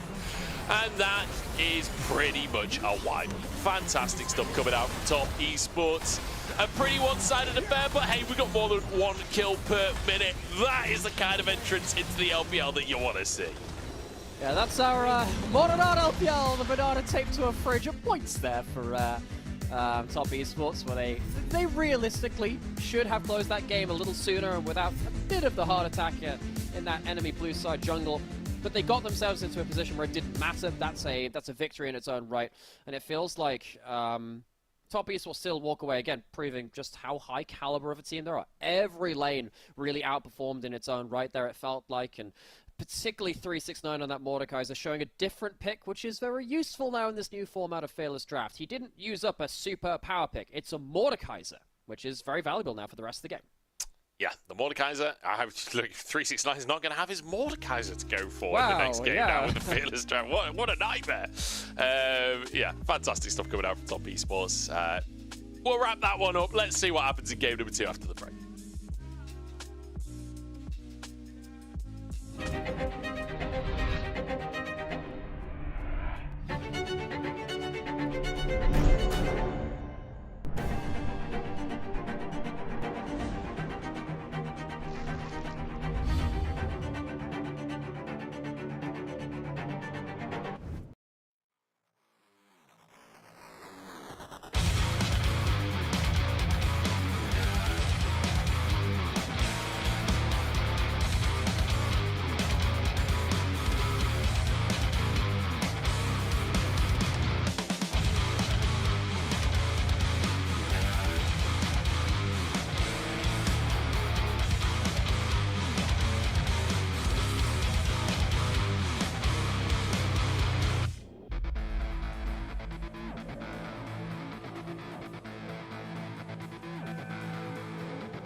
Welcome back, everybody, to the LPL. I'm Munch. I'm joined by Nymera as we head towards our fourth game of the day and what could be our final game of the day. We are flying through the broadcast today. I think Top Esports may have a dinner reservation or something because that was an exceptionally one-sided and pretty quick game. Cream gonna grab himself an MVP. Another great Hwei performance today.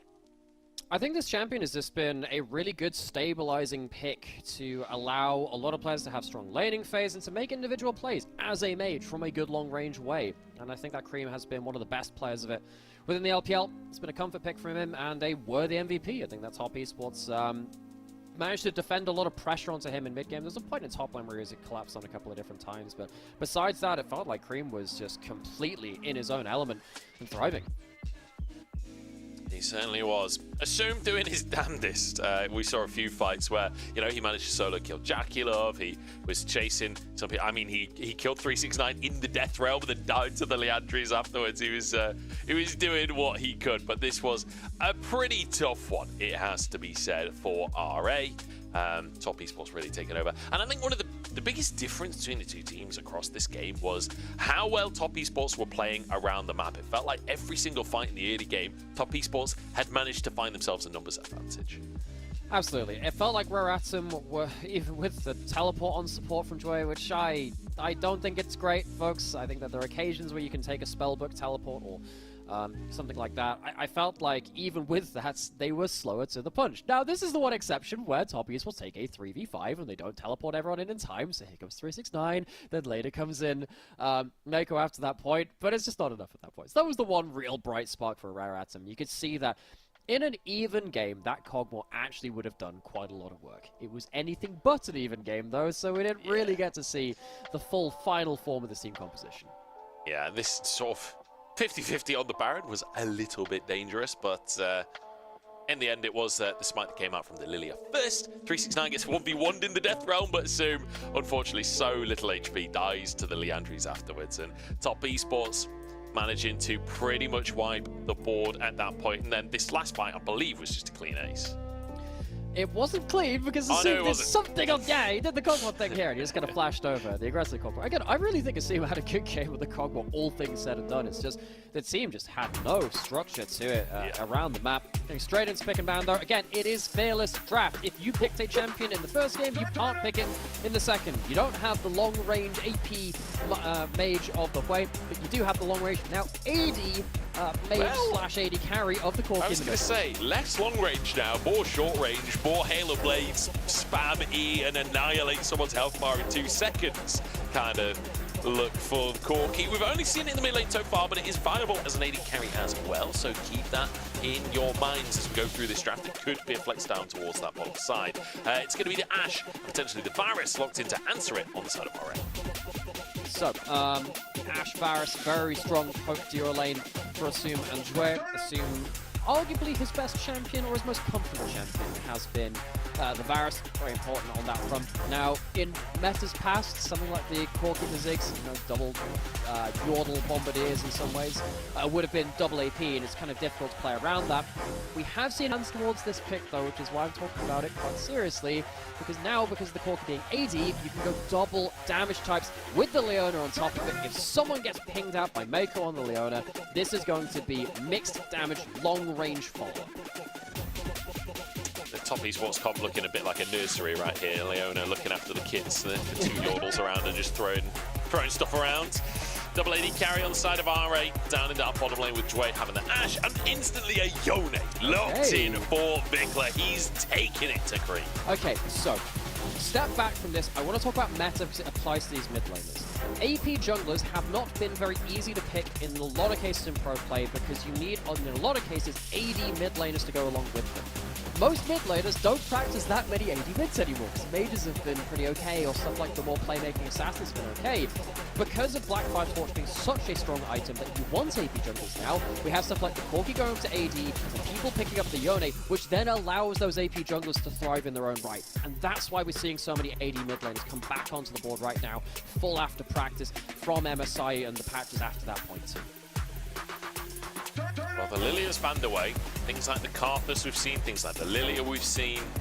The Lilia, the Nidalee now taken off the board. we'll see if something like the Carpus is banned away, or also if Tien and Xiaohao are willing to play things like the Carpus as well. Carpus not necessarily a pick that all junglers across the board are willing to play, but it could end up being one of those picks that you have to by the end of this split. I miss AP Shyvana jungle. That was, God, I don't. As an AD carry player, I really, really don't. Oh, that was a fun time. It was Levi on Garm Esports who used to play that in Vietnam all the time. He was a connoisseur of that in the jungle. All the same though, Reratim leaving the jungler until last pick. I think that makes sense. I mean, if you're hovering towards something like a Karthus, you're thinking, well, it kind of sucks into Leona, so you're kind of worried about that. Of course, on the other side, top users, they also have that AD mid laner. They already have the AP locked in towards the bot side of the map. I don't think they have to double down on that at that point, but at least Reratim, they need a magic damage jungler as that last pick. Will top users try and remove one from the pool in the same way? Natalia would be one of those picks they could have gone towards. I think they locked in, presumably, for Tien. Yeah, that's Talia. Jungle. It's quite exciting that we're in a Talia jungle meta again. It feels like a long time since that was a thing in. That was when it was the last thing which we were talking about. Yeah. Well, true, actually. Yeah, the Renekton.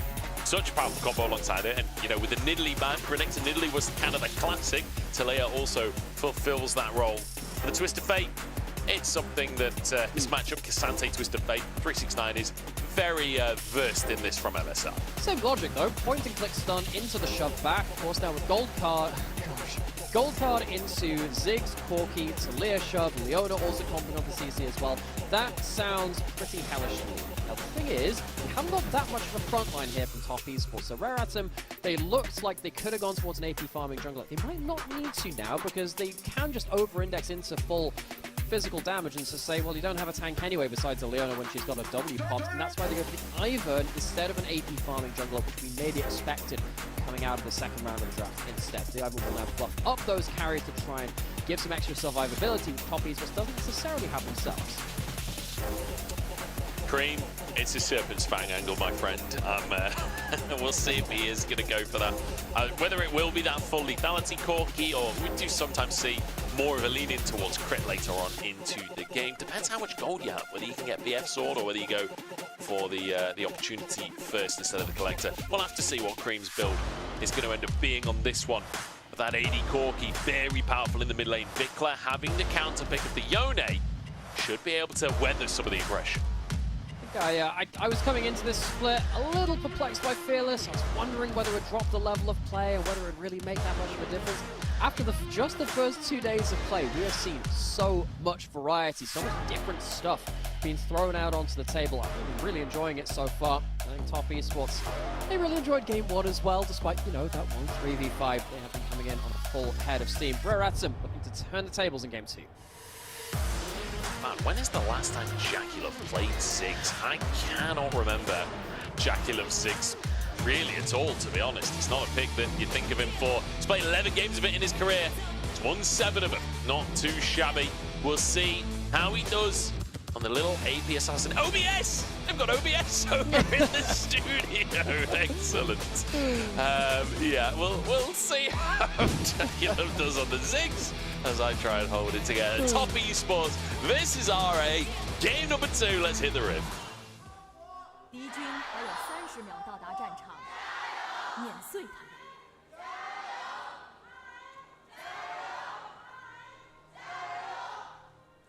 I did a bit of research just then. I've got a tab open on the browser on the side. So JackeyLove did play a little bit of Ziggs last year. Actually played 1 game of it in LPL Summer versus NIP. It was a win, and he played 2 games of it in Spring, and he won both of those too. So he was actually 3-0 last year. Only it was a bit more of a rare pick, but it has occasionally been in the pool, which I have to say, I wasn't expecting that either. Again, just thinking based on vibes, JackeyLove is not necessarily like the mage slash Ziggs guy. No, definitely not. It doesn't scream JackeyLove, does it? But then theoretically Senna wouldn't, but he does love his Senna. We'll have to see how this one's gonna go. The Ziggs definitely one of those champions, kind of like Caitlyn, kind of like Tristana, where you sort of warp the game a little bit with how fast you can take towers. If you play towards that Ziggs, you can play for plates very aggressively. Early stack here from Dway and Assume, looking to get that trade to start things off. It's just gonna be a hail of arrows. And it's going to be 16 gold into Assume's pocket off the back of that first strike. And immediately, JackeyLove and Mako look to trade it back. See that, of course, it is the first strike on the Varus this time. Lots of gold being able to get racked up. Ignite drops early. Jackal the focus. Dwayne burning away as well, but Jagular forced away. Bomb onto the wave just to try and get this CS. They're not going to hit level 2 first, and that does mean they're going to have to be real cautious when that level 2 comes through for Dwayne and Assume. In the meantime, Vikla being forced underneath the tower. This Corki is just so obnoxious in the laning phase. It is. One of the big changes to Corki as well is that the Gatling gun stacks up to max shred much quicker. It now shreds the maximum amount in 1 second as opposed to 2, because the tick rate is a little bit more potent now, and it shreds more too. So with Halo Blades, E-Start, you shred off a really good amount of armor very early on, and then you get to wail on them with a couple of auto attacks, because you do get this early push. Xiaohao spotted heading into mid lane, so Cream should be still safe to keep up this early push. Shahan moves into the mid lane, just going to get a shield. Oh, knocked back! Dwayne caught by Mako now. One more hit will do the job. What a satchel from Jaculov! I guess it's a Jaculov champion. We revisit it here in 2024 after a couple of sparing games of it from 2023. What a satchel! It's Jaculov really making the plays in laning phase. That was ridiculous. I can't believe he's just got a level 2 kill on Ziggs off the back of finding a satchel. A lot of the time, you go satchel second. Depends on the matchup, right? Depends on the situation. But I guess when you got a Leona, it makes sense to have that follow-up available. I mean, a great start here for Top Esports. Seems to remember, I'm trying to remember who's the player loaded Tien. Actually, we'll hold that point. Tien might blow his flash here. What's going to happen? No flash on his way. He'll have to walk his way out, it looks like. Hits. I think I'm not going forward in his own right. Now Cream's coming to play. They're just trying to play for the Scuttle Crab, I believe. No, they're not. They're playing for kills. Dwayne going to be knocked back and annihilated before he even hits the floor. My goodness, this is not what I expected from this bot lane.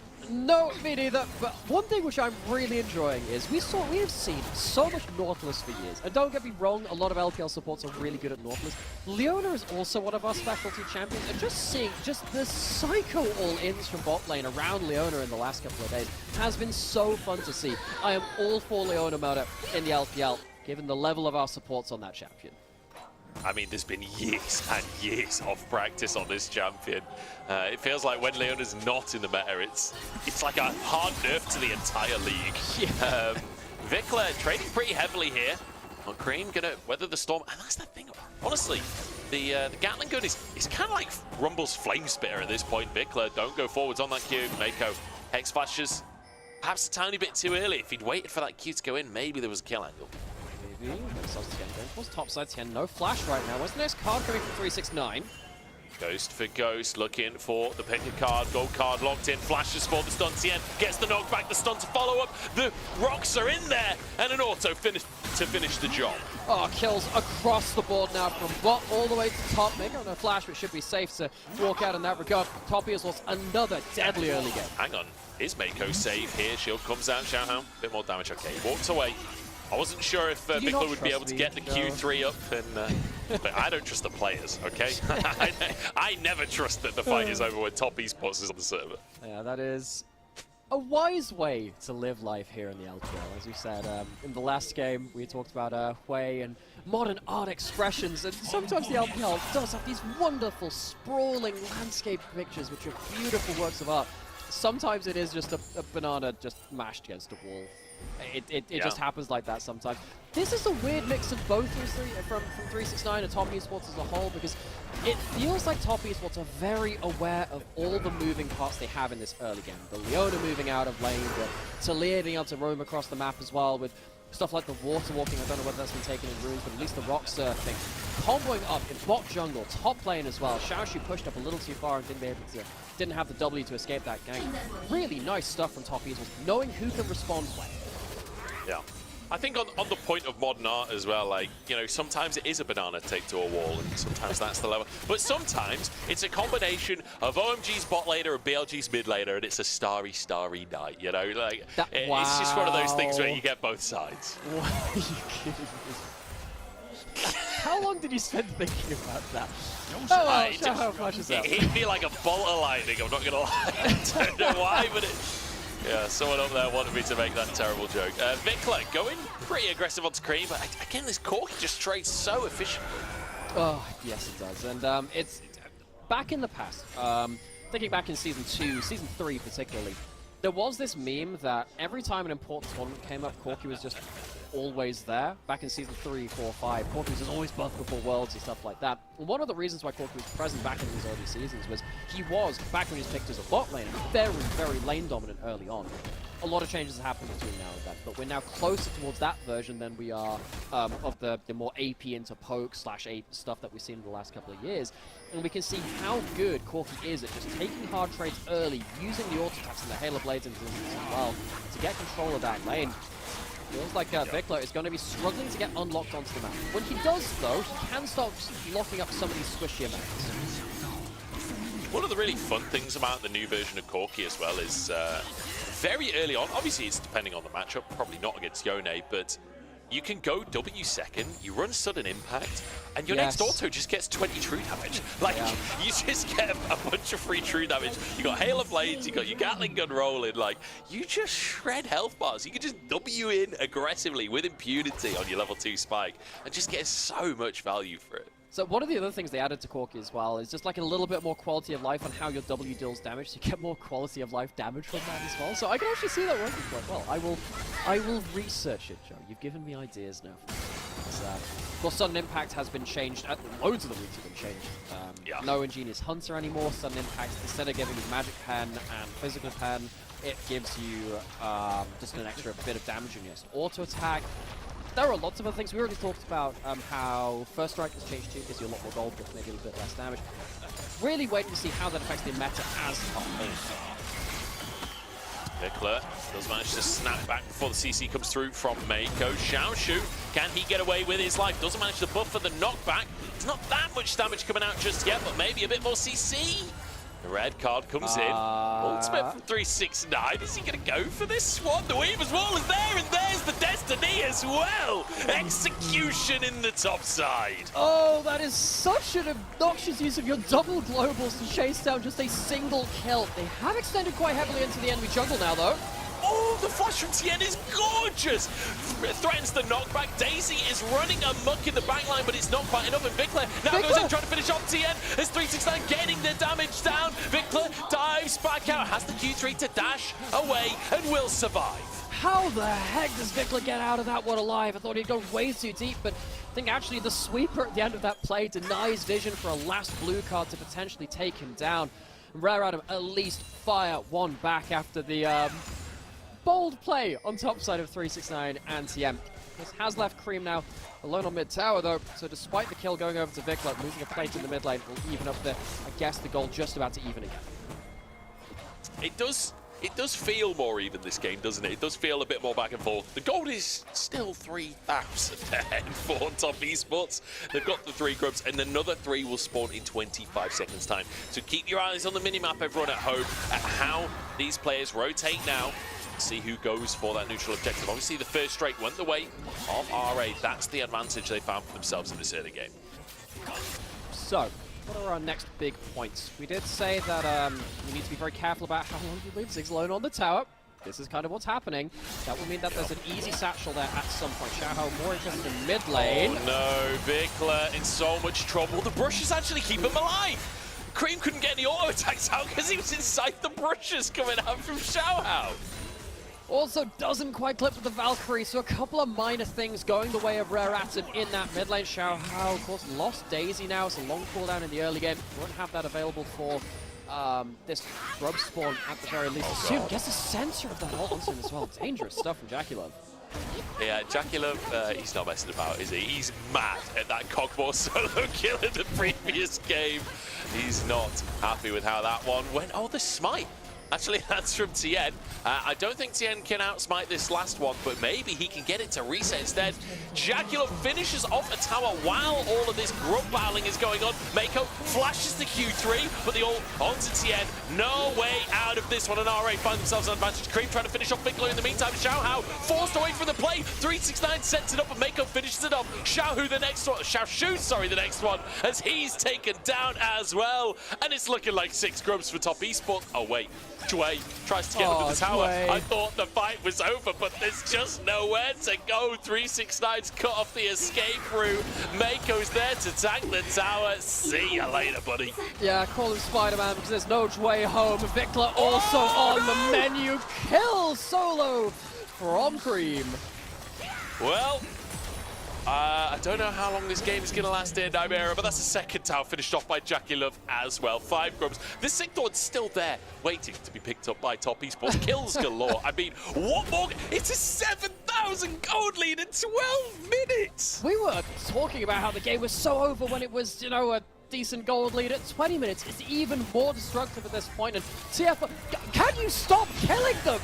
Oh, good God. Actually, 369 might have overdone this one. He nearly gets the kill and soon barely gets out with his life. 369's still alive despite the TP. Nearly kills both of them. Oh my word, Top Esports, when they are on their game, are one of the most entertaining teams in the world. Every single member very willing to jump into these plays, but while they're doing that, they're also getting resources across the map. They're killing bot lane turret, they're killing waves in extra lanes than Rare Atom have even access to.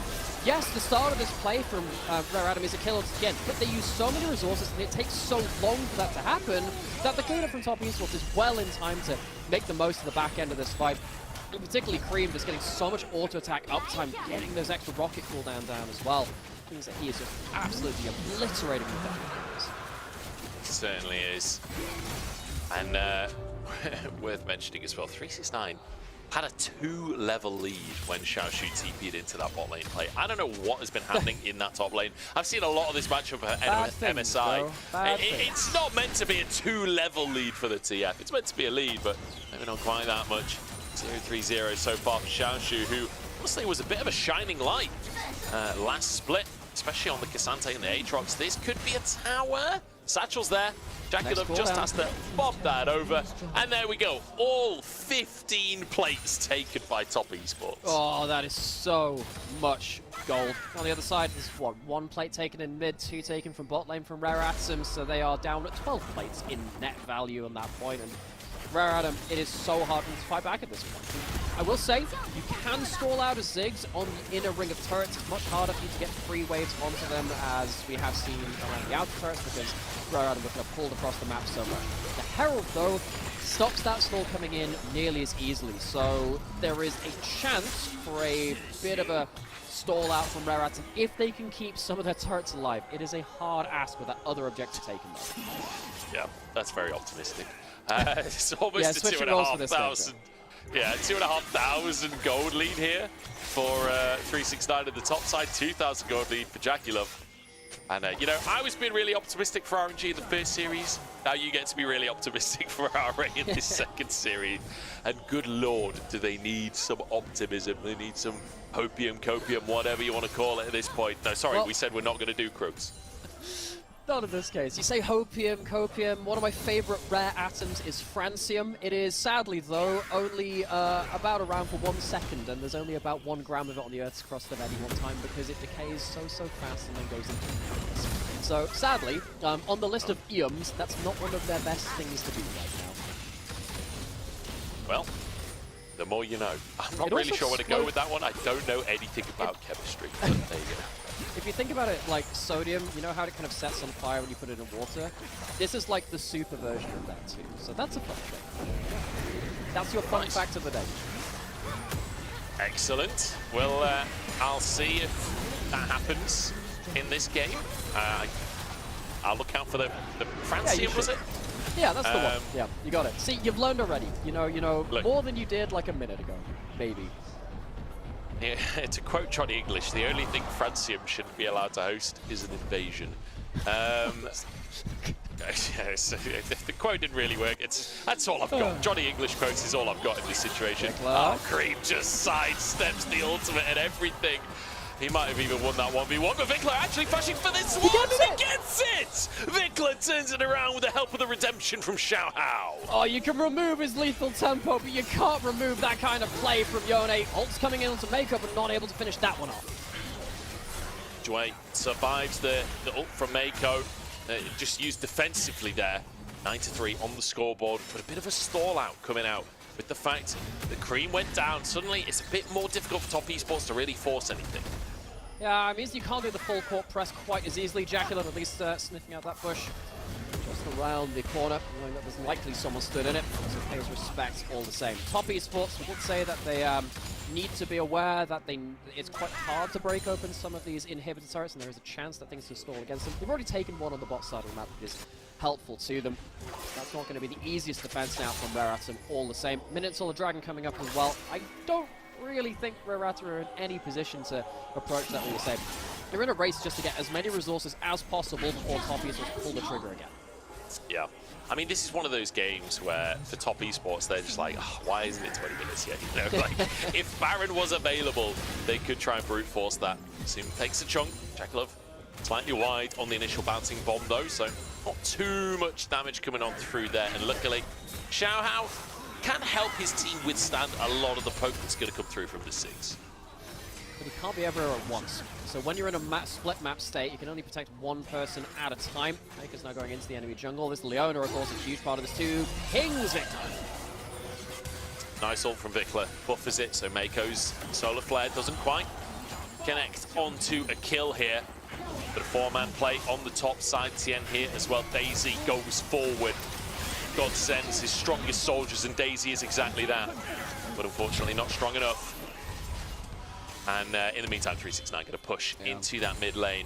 And like you say, just it is so difficult when you're being pulled around the map like this. God gives his hardest battles to his strongest soldiers, and in this case, the hardest battle is just walking within any metric margin of Top Esports. Like, they just have so much damage available to them, and this is now the problem. In other games, maybe you could say you could wave clear a little bit with the Varus, with the poke. You just can't be everywhere at once, and Top Esports with the Satch will take down another turret.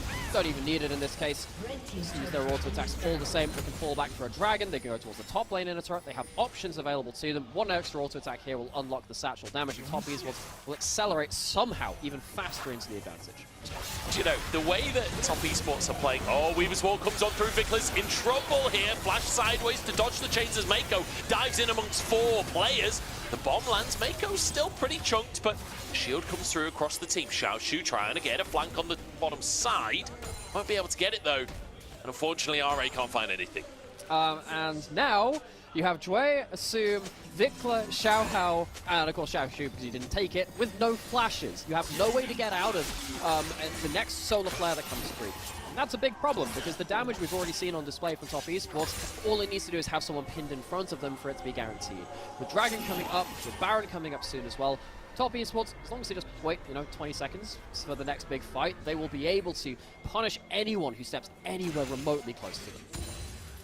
Yeah, honestly, as Top Esports, I kind of like the idea of just ignoring this Drake entirely. Maybe RA try and go for that instead. You just get a free Baron at that point. Although, realistically, I'm not sure RA are even entertaining the idea of going for a Drake. Tien and Jackalov will pick that up for themselves as RA have fully stacked this top side. They want to try and get onto Cream, but Cream has just absolutely railed Vikla on the top side. What is that? Oh my word, the 2-item lethality Corki goes forward with the Gatling gun, shredding even more flat armor as well. It's effectively a second Dirk in inventory with that E maxed out. And Vikla just hasn't had the stats to deal with it. Hasn't got Ninja Tabi or anything like that. He has no armor. He is eating true damage from Cream at this point, and now Rare Atom, they went towards top side, they couldn't find a play, they're losing bot side jungle camps, they're losing waves being pushed in across the board, they're losing everything. I don't know if you saw that. 369 tried to steal the Grump away, and the thumbs down comes from Tien. Yeah, he's stealing my Grump. Destiny to the top side as Vikla finds himself alone in a 2v1. Cream finishes the job. And now Top Esports, they can move towards top in here, they can move towards a Baron. Right now, Top Esports, they're in the mall, They're in the shopping centre. Yes. They're looking at all of their options. Yeah, I think normally that would be window shopping. They have smashed the window. The glass pieces are everywhere, and Rare Atom, they've got to watch their feet.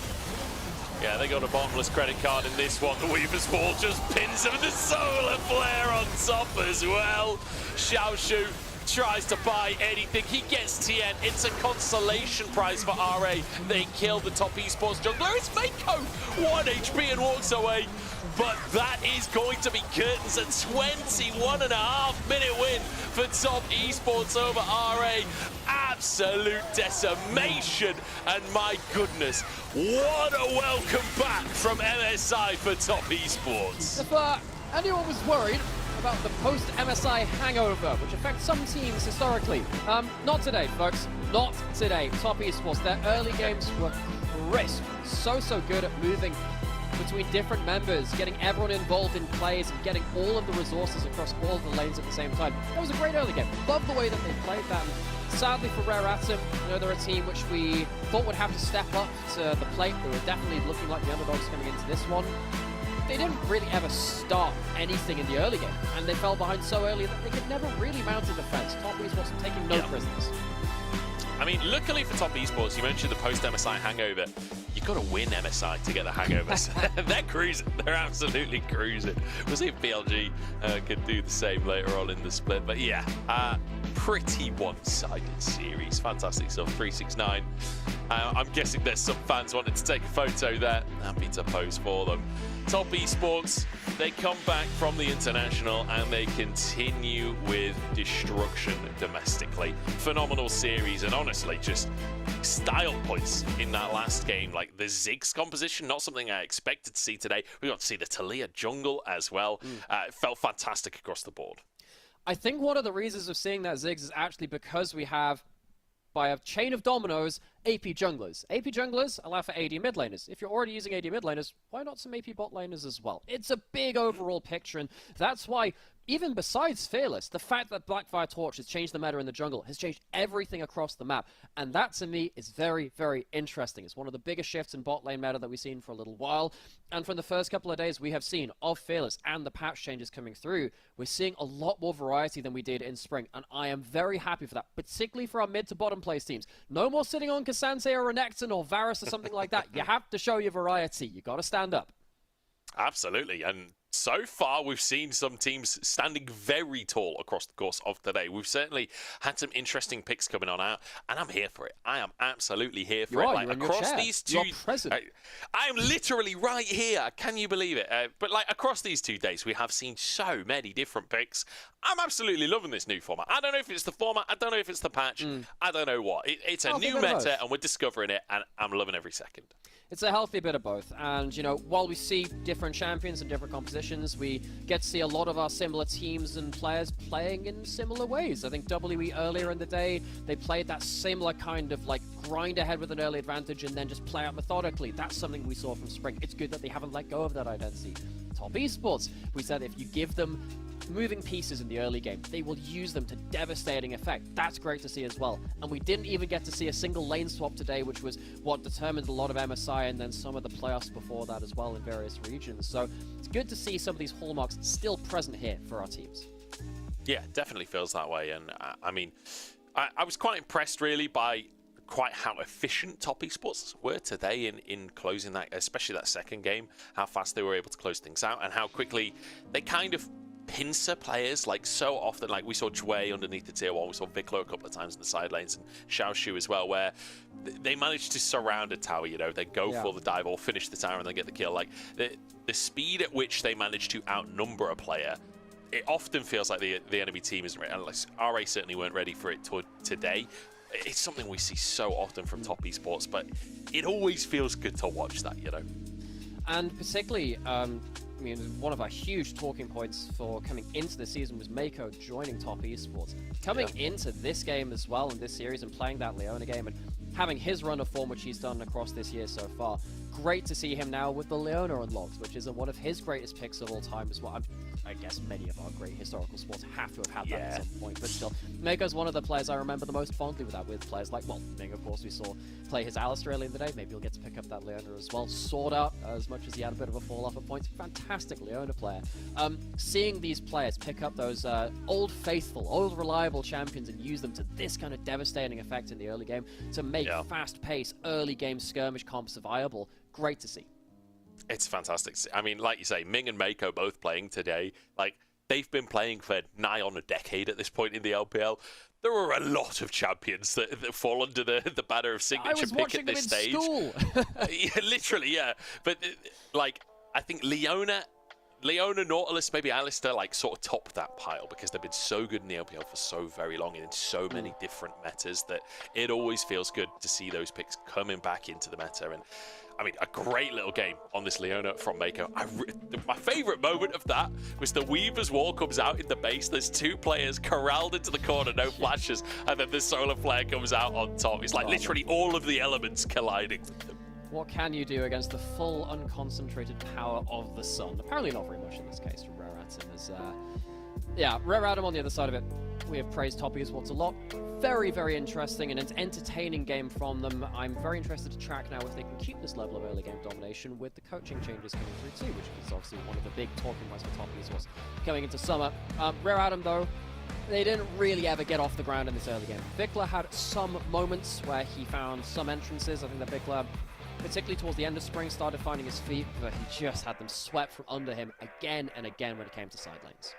I mean, this was such a suffocating game from Top Esports. You can see in the damage numbers, like, how, like, just forced under towers RA were from the very start. And then, like I said before, like, so many of these plays are Top Esports outnumbering, outmaneuvering, and finding a pick. So there's never really an opportunity for RA to get any significant damage down. Really, really tough one to play out. Less than 22 minutes on the clock. Top Esports basically setting the standard for the split. I know that there was a lot of complaints about Leona Nautilus meta for forever. We've seen Nautilus for a while. We've actually missed the Leona side of it. Again, it's just so great to see that pick back. And Tien on the Taliyah jungle, we didn't even talk about that in the post game. Why not now? He had a fantastic game being part of that linking piece of the puzzle between the pieces of Top Esports. This felt like such a You can just hear the Avengers music coming in, can't you? Yeah. Oh, it's just, it's an oasis in the top lane. Anyway, here's Weaver's Wall. This goes in and slaughters them. I've been waiting for a while.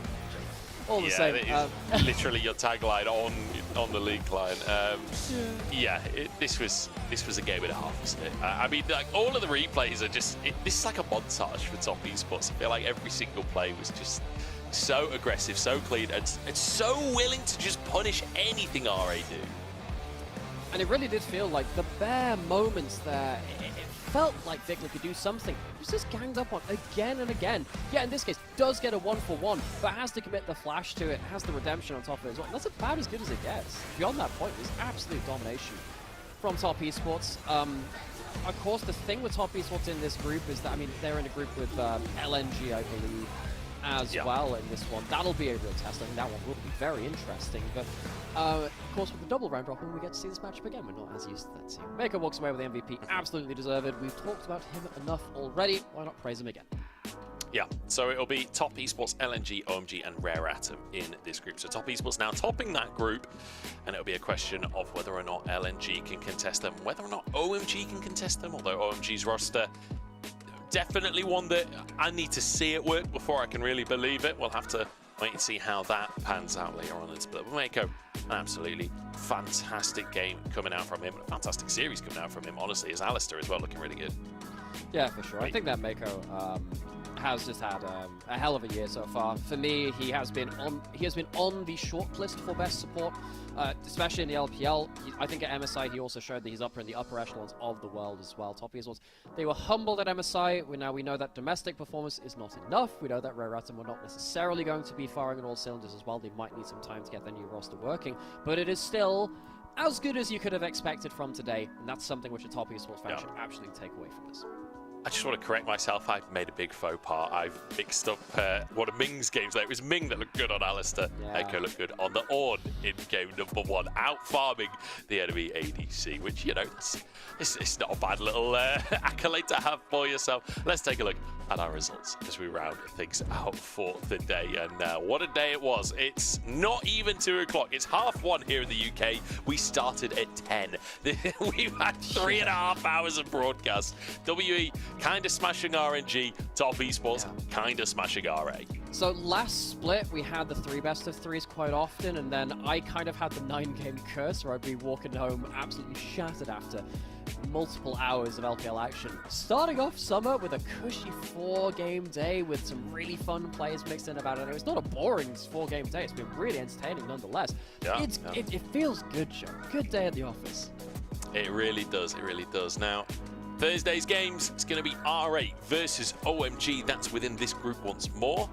And then RNG versus BLG. That will be our next broadcast day. There will be 3 more days of LPL before that. But obviously, just like in spring, we're going to be Thursday to Sunday here on the main stream. That's it from us, though. I've been Munchables. I've been joined by Nymera. We've had a fantastic day bringing the games to your screens. And we will see you next weekend for plenty more games as well. We'll see you in chat on Thursday. But until then, we'll see you in Champ Select.